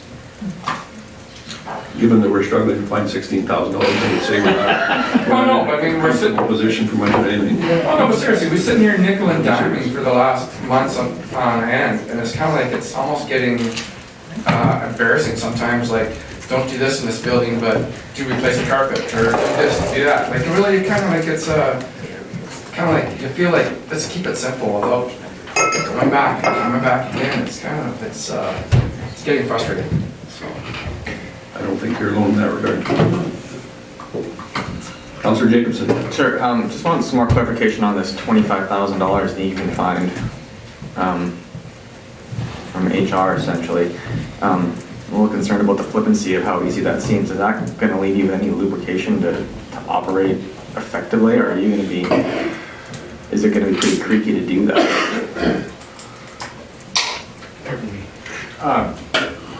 No, it won't be that. I mean, the wage budget of the city of Lacombe is approximately $16 million, so finding an additional $25,000 is something we can do. Not to say that he's going to enjoy it, but he said he can do it. Councillor Hibbs? Thank you, Mayor Creasy. I would definitely echo the frustration of this budgeting, but of course, this is what our job is, so, you know, we have to just keep going at it and find these cuts. I definitely would speak in favor of, I think that 1% is perfectly reasonable. I don't think that we need to complicate things further.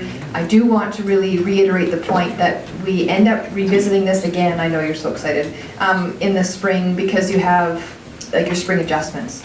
And so should further things come to light, then we will be forced perhaps to make an increase at that point if necessary. Hopefully not. Hopefully, you know, everything's been shaken out now, but just keep that in mind. But I mean, I think this is good work. I think that the ratepayers in the community are respecting and appreciating the work that we're doing here tonight. I certainly would like to get it wrapped up tonight if possible. I think we can do it, and I would speak in favor that a 1% increase is very reasonable. So I believe we're $16,000 away from keeping the rate increase to the 0.9%.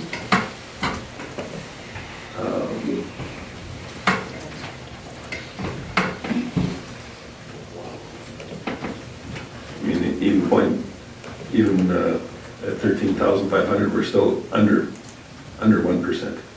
Barely, but under. So we're getting down to the fine points here. Where do we want it to come from? I know we don't want it to come from anywhere. The training budget here is $131,000. Can we spare the $15,000 in that particular budget? I'm not going to say should we, I say can we. We can do whatever council would like, of course, but again, that's one of those items that is going to show up not this year or next year, but down the road. If you were suggesting earlier, if I understood, to go to 0.99% tax increase, it generates $13,500, which would leave you with $2,500 to find.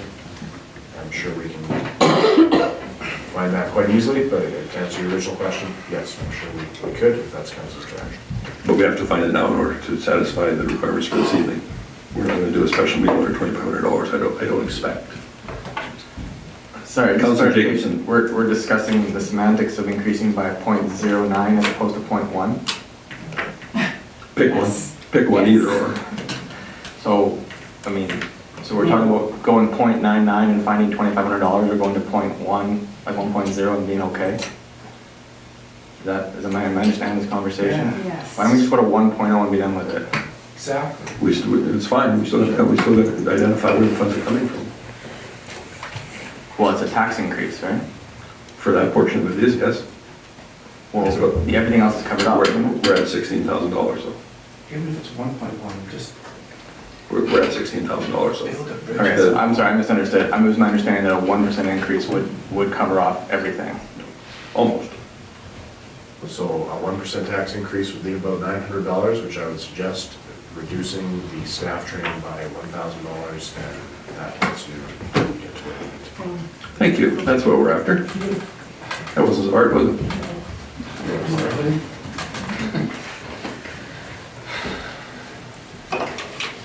Councilor Connor. I'm prepared to make that motion with all the changes. Ross, you on it?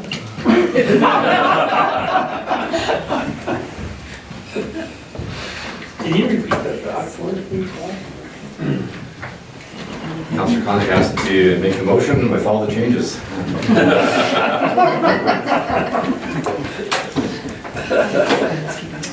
Glad you got it. Good. Now, are you doing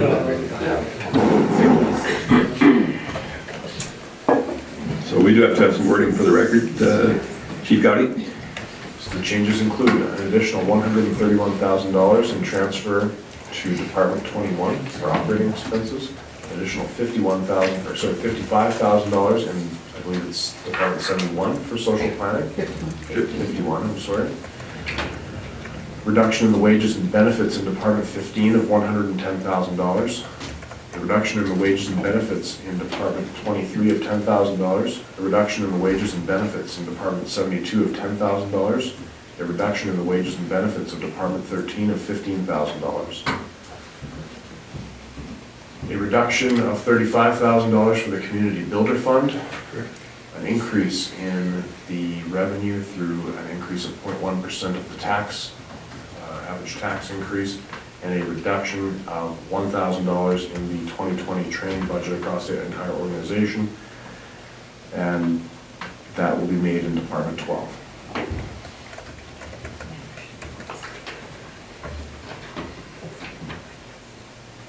Obviously skiing is good for your memory. I bet you none of us could have quoted all I those was off going to say, that there. was impressive. Well, I have help. So, was that how you wanted that worded, Councillor Connick? Exactly what I am. Very good. Any comments before we vote on the proposed 2020 operating budget as amended? Seeing none, all those in favor? Unanimous, thank you. Manager Wilton, would you care to join us? The next item up before us is item 5.2, the Human Resources Policy Update. And we'll give you a moment to get ready, and whenever you'd like, the floor is yours. Manager Wilton.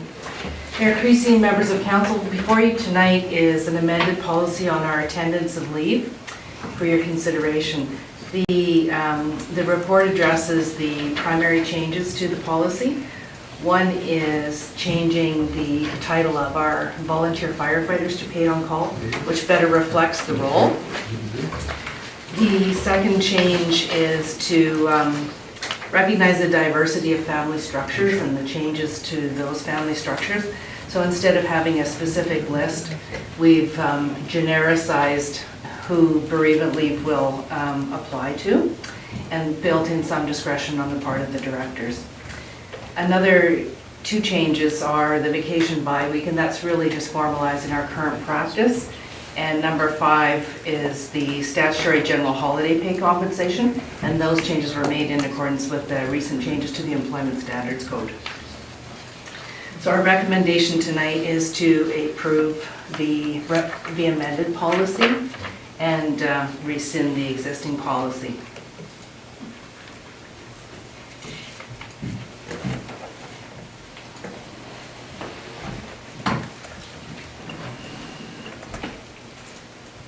Thank you. Looks like we have some questions for you. Councillor Hoekstra?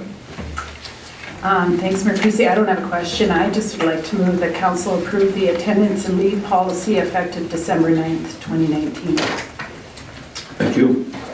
Do you have any additional input on that policy? Manager Wilton will be distraught if we don't have any creative questions for her after having to wait through that painful operating budget. Very good. Seeing none, then I'll call the question. All those in favor? None opposed? I missed over here. There's none opposed? Okay.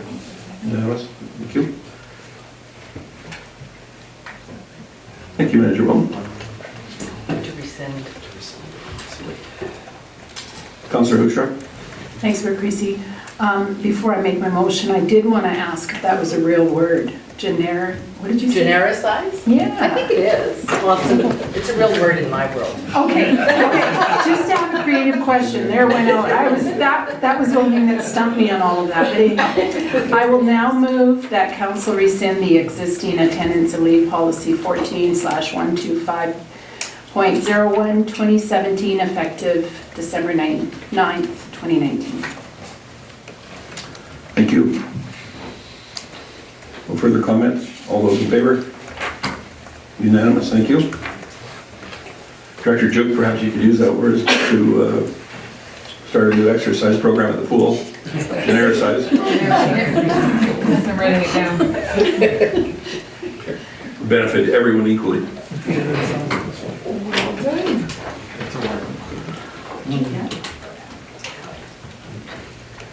Chief Gowdy, under request for decision 5.3, your annual membership dues. Thank you. Had I known how fine-tuned we would get on the budget, I would have had this, actually, this item for the budget. So it is a relatively minor item, but we've received our membership fee from the Federation of Canadian Municipalities. This FCM, as you know, is a not-for-profit entity with membership of about 95% of municipalities in Canada. Essentially, they are the federal advocacy arm of municipalities and the federal counterpart to our Alberta Urban Municipalities Association here in Alberta. And although the FCM represents both rural and urban municipalities. This year, the proposed membership dues have exceeded our fee by approximately $1,000 from what we've proposed in the budget and budgeted in the past, and largely due to a new per capita rate increase that has been instituted by FCM. That's going to include an annual escalator of 3.5% in membership dues and a one-time increase in 2020 of just over 25%, from 27% this year. And so we are actually recommending deferral of this expense for the 2020 to 2021 membership program year. This does result in a slightly higher slightly higher conference registration fee for those councillors who attend future FCMs. In 2020, the differential is about $200, $150 per attendee, which of course would be more than made up for by any savings in membership. There are federal grant programs that are administered by the FCM. We have made use of them for things like asset management in the past. However, you don't need to be a member of FCM to apply for or receive those grant programs. They are delivered on behalf of the federal government. All municipalities have equal access to them. Beyond that, we're open either way to membership in the FCM, but we're recommending holding off this year. Thank you for that report. I guess, is it safe to say that this is a bit of a flaw in their pricing structure? I can't imagine that we're that unique in amongst 2,000 communities across the nation. It seems like an odd pricing format to me, that it would be cheaper to not go on and pay higher dues to register than it would be otherwise. I would say the position of the FCM would be that the conference is one small part of the suite of services that they offer to their municipal members. And so the other services that they offer more than make up for the differential in conference attendance fee. Councillor Connick? Yeah, along those same lines, we're so fond of comparing ourselves to other municipalities, but do you know of any of our neighbors who do not pay this? Or do you even know? The vast majority of your neighbors would pay this. The legislative coordinator and I did a little bit of research to see who else isn't, and there are some that are making movements away from the FCM. I wouldn't say they're in central Alberta. Councillor Hibbs? Thank you, Mayor Creasy. I just wanted to point out too with FCM, I think this council is really responsible in that it only sends a number of representatives out of council. I think a lot of other councils will send either the whole council or a majority of them, and I think that would make a big difference to the bottom line as well. So I think for our situation, because we do send only a few representatives, yeah, it does butt up against that membership fee. So that might not be the case for other municipalities. Councillor Ross? Thank you, Mayor Creasy. I was just making the recommended motion that Council direct administration not to renew the 2020-2021 City of Lacombe's membership in the Federation of Canadian Municipalities. Thank you. Councillor Jacobson? I was just curious if that means I'm not going to get those awesome emails anymore. I just took it. Okay. Well, that might change my vote then. There may be an extra fee involved in reducing those. So we do have a motion on the floor. Any additional input? All those in favor of not renewing the FCM membership for the 2021 year? Unanimous, thank you.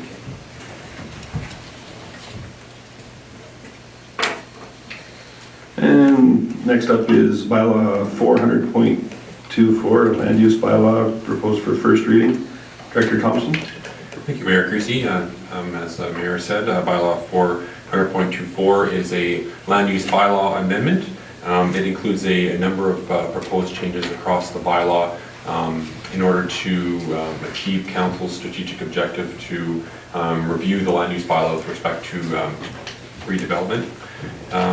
Just a little bit of background. In May or earlier this year, administration presented a number of proposed changes to the land use bylaw, and council had given indication at that time which of the changes required additional debate or additional discussion, and which ones were generally accepted as is. The ones that were, let's say, more favorably received were passed in bylaw 400.24, preceding this bylaw. And this bylaw, the intent is to capture those additional changes that council wish to have perhaps more information or more debate regarding them. And so with the spirit of that in mind, we have proposed an alternate process in which council can debate and hear this bylaw. We are providing or proposing to provide additional opportunities for each of the sections we're proposing. So on January 13th, we're proposing a discussion on the residential development and the downtown area redevelopment plan amendments included in this bylaw. Then on February 10th, commercial industrial development and other amendments that are included in this bylaw, including a review of the open house summary. And then we are again proposing the public hearing for this bylaw occur on February 24th, along with the second and third amendments, our second and third readings associated with it. So tonight we're looking for first reading of this bylaw. Because of the extensive opportunities that are included in the future, the upcoming meetings, I guess I don't intend to go through all of the changes here today because of that. More so if council has any questions on the process, or if there's any specific questions council has of administration that it wishes to see included in any of those future presentations, then certainly we can hear those now, and then we'll be prepared to have the debate and discussion of the future meetings. So tonight we're asking for first reading, as well as council to set the public hearing on February 24th. Thank you, Director Thompson. Just so there's no confusion, the existing amended bylaw currently is 400.23, correct? And this is proposed for 400.24? Correct, yes, the previous, yes, they're split into two parts. 2.3 is the first round, and 2.4 be what's proposed today. Very good. No, I just wanted that to be clear for the record. Perhaps I misheard you, or you may have misspoke, but I just wanted that clarification. Thank you. Councillor Gullickson? Thank you, Mayor Creasy. I'll make the motion that council give first reading to bylaw 400.24. Thank you. Was there any clarification required? All those in favor? Unanimous, thank you. Next item. Councillor Gullickson? Do we not have to set the... Then I will do that. The council schedule a public hearing for bylaw 400.24 to be held at 5:30 p.m. on Monday, February 24th, 2020. Don't see a lot of lights going on to want to change that date, so all those in favor of that proposed date? Thank you. Very good. I'll give everyone some exciting reading over the holiday season. Didn't hear a bunch of agreement there. The final item under request for decision is a signing authority updates. And Chief Gowdy, do you want to explain that item to us, please? So that item is the replacement of Mauricio Reyes as a signing officer for the city of Lacombe from former senior manager of financial services, Justin DeBresser. I will advise council that upon noticing this, that it took so long, we've also implemented a system at our financial institution whereby I will be able to delete signing authorities who are no longer employed by the city of Lacombe administratively without a motion from council. So we won't see that in the future. We'll just be adding new new people through council resolution. So we are recommending the addition of J. Mauricio Reyes and the deletion of Justin DeBresser. Thank you for that. I don't think anybody will have a problem with being able to delete non-current employees. So, Councillor Jacobson? Sure, I move council approve the addition of J. Mauricio Reyes, Senior Manager, Financial Services, as designated signing officer for bank instructions, forms, and legal documents. Thank you. No additional input? All those in favor? Unanimous, thank you. We move into the information portion. Oh, I'm sorry.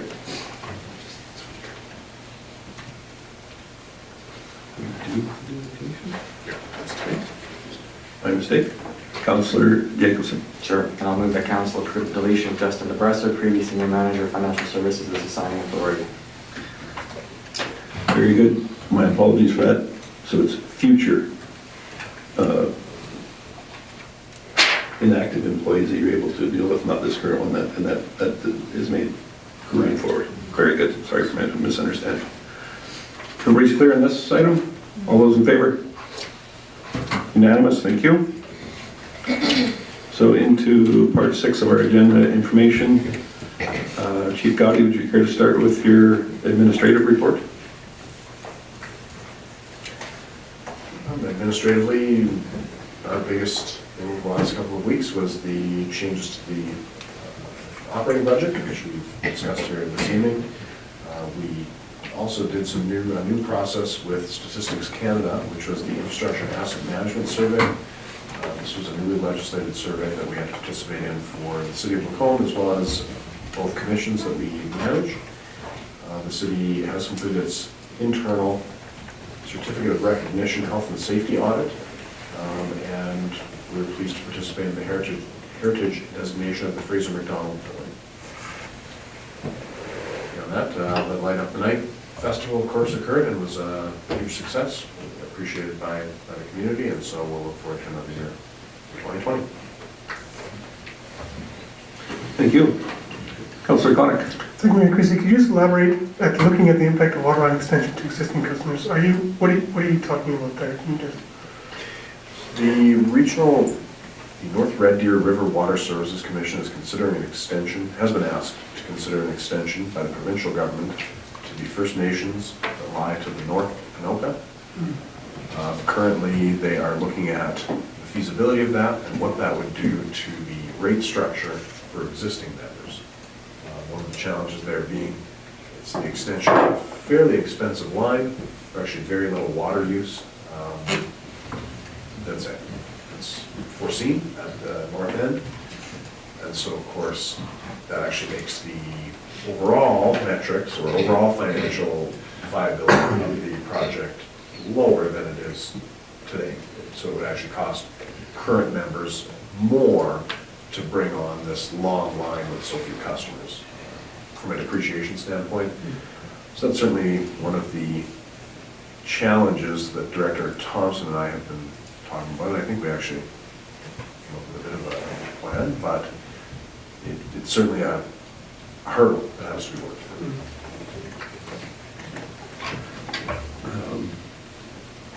Some additional information in that regard that I think that we can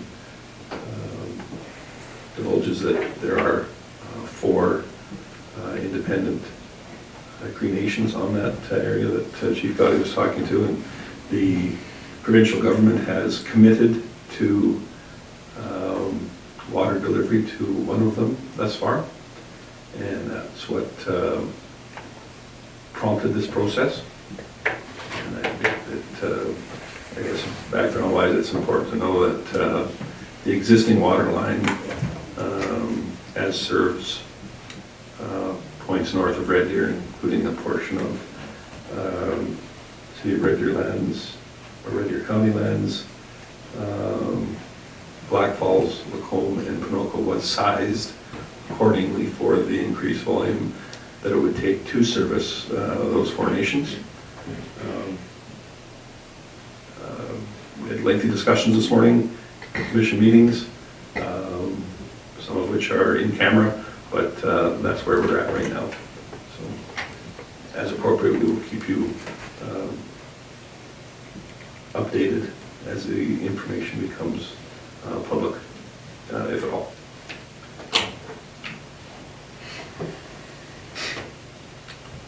Any other questions for Chief Gaudi's report? Do we normally receive that on its own or in group altogether?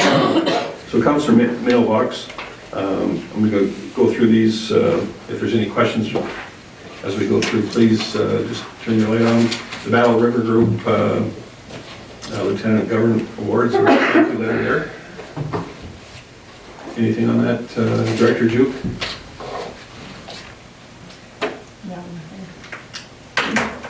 And then the letter from the Alberta government regarding revised water quality lead limit for drinking water. I think there was perhaps a few citizens that were misinformed, but I think those concerns have been alleviated insofar as water from the regional system to the city of Lacombe, fair to say. And the biology casework analysis costs from the government of Alberta as well. I did not read that then. That was just advising of the forensic lab costs for the Lacombe Police Service. Very good. And the letter from the government of Alberta regarding the updates for the ICFs and IDPs. We've got really a substantial amount of information that's going to impact this. Would you care to touch on a couple highlights, Chief Gowdy? Just a couple of reductions in the administrative burden. So there's no longer a requirement for a full service inventory, and you can pass the ICF via resolution instead of bylaw. I would say are the two main changes. They're fairly insignificant. Thank you. Another provincial letter, this time with respect to the Red Deer Regional Hospital Center. This was generated from Mayor Beer with support of neighboring communities across the central area of the entire province, of which we were one. And I believe that there are funds in place so that the Red Deer Regional Board can continue with their feasibility study, which is a necessary move, and one that I'm sure they view as being very popular. The next item is the letter from the government regarding the interchange of QE2 and Highway 12 from the 1st of December, or 3rd of December rather. Councillor Connick? In respect of rejigging that intersection, or what's that? I think I'll let Chief Gowdy speak to that. There was a few proposed items. So the future of the Highway 2, Highway 12 interchange currently reflects a worst-case scenario by Alberta Transportation. And so it has quite a significant setback for the development on lands adjacent to that interchange. By moving ahead with more detailed planning, the hope is that it will clarify where those setbacks are and open up more developable land within our jurisdiction. Thank you. And then we had some minute items from some of our boards, the Lacombe District Rec Parks and Culture Board. Is there any questions on that letter? The Lacombe Foundation minutes from September 30th. Regional Waste Services Commission minutes from October 9th. And Lacombe Library Board minutes from the end of October. Any questions on any of those reports? Councillor Hoekstra? Thanks, Mayor Creasy. I just had a question. This is, thank you, Councillor. From the Regional Waste Commission. It said it applied, you guys had, it was a 2% consumer price index. How come we have all different rates about how we give our increases to wages and whatnot? So I just thought that, so they get a 2% COLA don't, how does this all apply? Yeah, and which is a fair question, and unfortunately, many organizations choose their methodology differently. Even the ones that choose to use CPI can vary rather significantly in any given year, depending on the month that is chosen. In this particular regard, I'm not sure how the policy reads, but that's certainly has an impact. Yeah, it's usually to do with the dates, month over month, and so where the 2%, whether that's August or September or June or May, I'm not sure.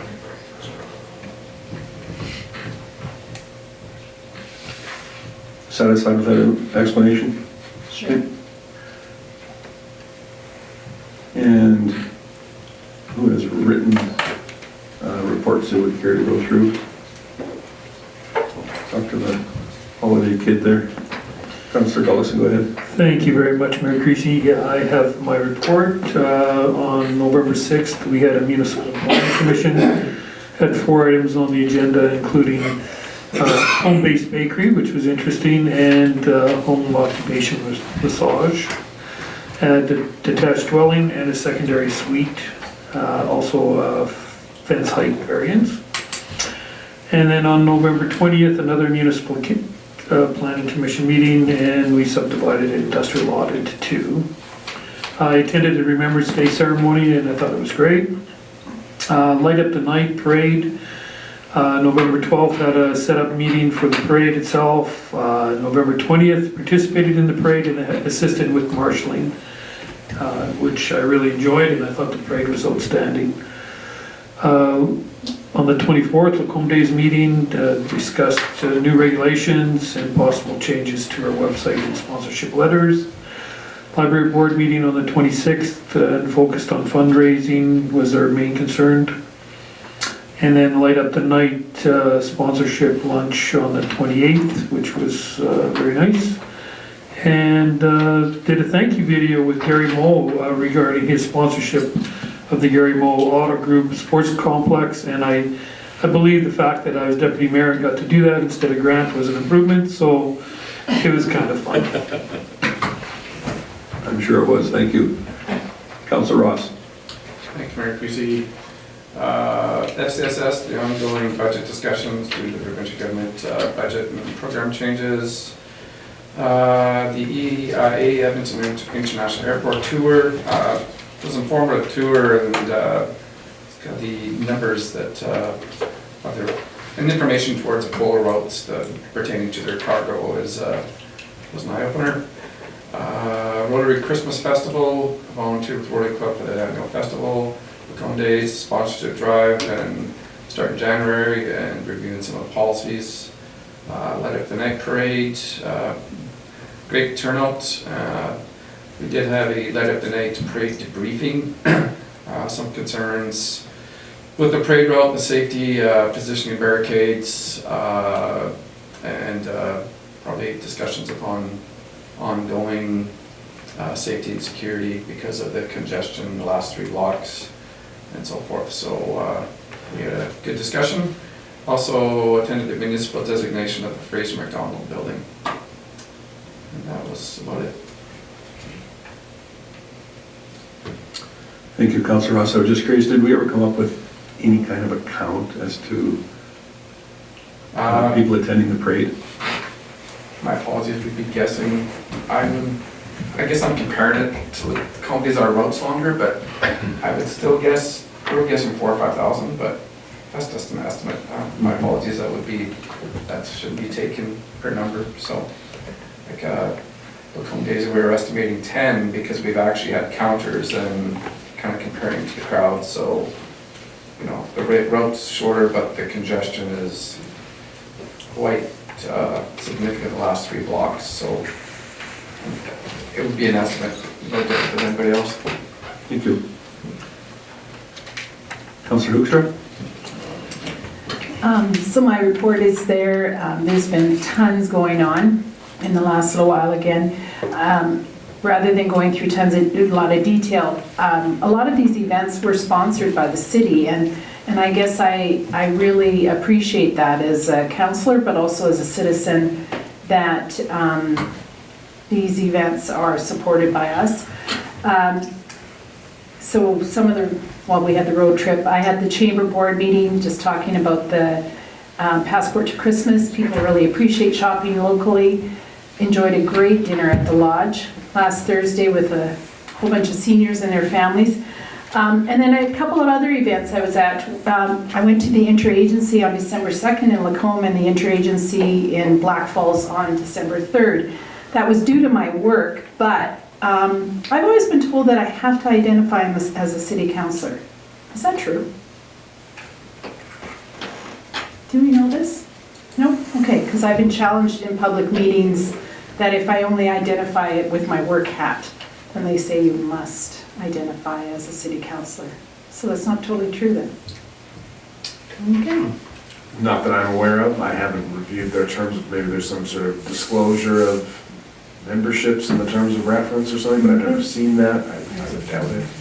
Not really, no. But having said that, having gone to both those interagency meetings, I strongly encourage councillors to attend one at least once or twice a year to know, like the Lacombe one is always the first Tuesday of the month, just to really understand all the different organizations and that services that we have for our citizens. It's quite an enjoyable meeting to hear what everybody's doing here. So, yeah, that was my time. Thank you, Councillor Hoekstra. Hopefully that order was not just deployed to learn a secret handshake. Councillor Jacobson. Sure, my report's there. Well, the only thing I'll bring to your guys' attention, so Echo Lacombe is starting to become a victim of its own success to a small degree. So we're starting to get applications for grants that are substantial now, very substantial, and they tend to come from the same groups and organizations all the time. So we considered 2 applications in the last meeting. We rejected one and deferred on another one pending some more information. So just wanted to remind all of you in any of your discussions with community groups, individuals, whatever, that there is this fund available.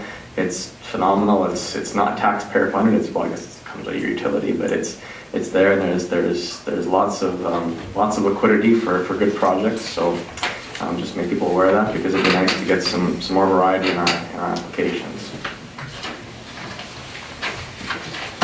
Thank you. Councillor Connick?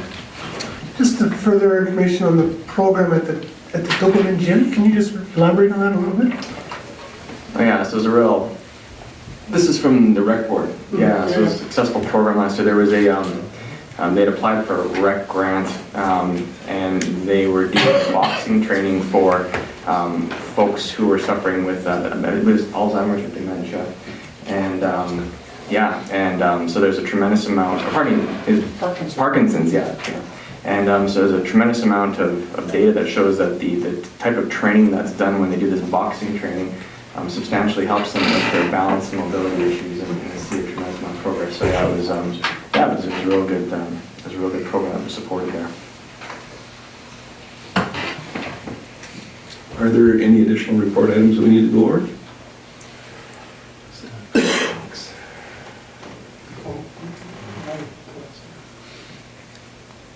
That's why I'm asking if you care to go over it. Anybody else? No, I do not care. Very good. Councillor Hoekstra. I do have a question for Councillor Connick, since you don't want to go over it. You've honestly never been to a dairy before you went to Blesswood? Never. Really? And you live in Lacombe, Alberta? Well, I've only been here 15 years, man. Wow. It's quite remarkable. How'd you smell? Oh, it's actually really good. Very good. So I believe that's all of the reports and information that we have to be presented this evening. Councillor Connick. Will we go over the minutes yet, or no, from the previous meeting? Apparently I was going to pass on those. We probably should. That is a different item though, and item 6 is all the information items. Oh, I thought we bundled them all together, I'm sorry. Not a problem. It'll take us all a while to get used to this new format, but basically what I'm looking for is A notion for acceptance? Councillor Hoekstra? So moved. Thank you very much. All those in favor? Unanimous, thank you. And now on to item 7.1, the November 25th regular council meeting minutes. Councillor Cox? I just said one thing, when we moved in camera, it said Councillor Conn declared pecuniary interest. I didn't declare pecuniary interest, I just thought there was a conflict of interest. Just because there's no pecuniary interest. I don't know if you can word that differently, but that's all I need. No, if that's the way that you would like it to be worded, then that's the way that it will be worded. Thank you. We'll see that that correction is made. Councillor Ross? Thank you, Mayor Creasy. On the council directs administration to return the operating budget, including 0.9% increase, wasn't there 3 of us that voted against, or was it just 2 of us? I thought that was different. My apologies. I thought it was 4-3 on the against and for.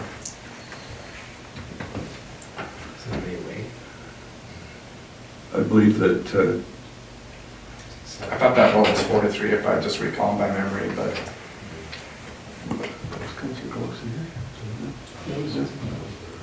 well, Chief Gowdy? We can review the tape unless anyone remembers voting differently than they are shown to be voting here. I just thought it was 4-3. I may be wrong, but I thought that was 4-3. And in there it's listed as? Oh, 5-2. Rather than reviewing the minutes for that one, which is still in pausa, we do want them to be correct. Referring to the council directs administration to return the operating budget, including 0.9% increase to the December 9th meeting, which is tonight's meeting, for final adoption. Voted for was myself. Councillor Hibbs, is yours correctly? Councillor, right. Councillor Hoekstra? Yours is correct. Councillor Connick? Sorry. Councillor Gullickson? My apologies. That was. Not a problem. We went through it, and the ones that are for, I'm assuming that neither of the ones that were against have a problem with the way that's recorded either. Councillor Jacobson? I will consider that to be recorded correctly as I said. My apologies. No worries.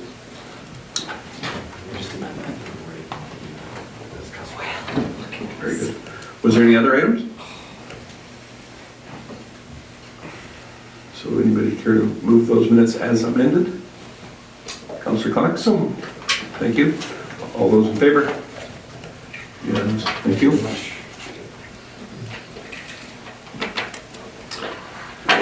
So we'll skip over the next items. They are not applicable to tonight's proceedings. And then the next meetings proposed for Monday, January 13th is a regular council meeting. Everybody's good with that? And then at the end of the month, on the 27th of January, another regular council meeting. And then on February the 3rd will be the committee of the whole meeting. And then after that was the one where our public hearing is at, right? Okay. So we're all good there?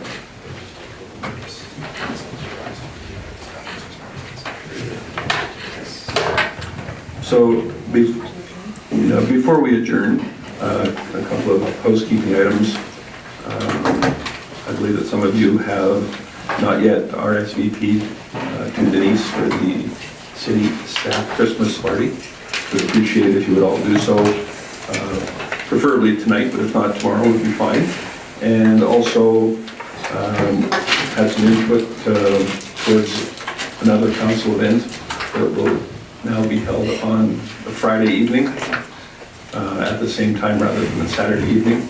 I hope that is not too much of an inconvenience, but that is the same night as the fireworks as well. All right. So we had a motion to adjourn by Councillor Hibbs. All those in favor? Thank you very much.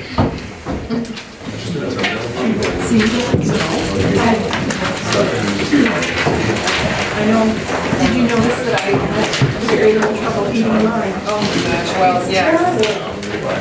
We've got like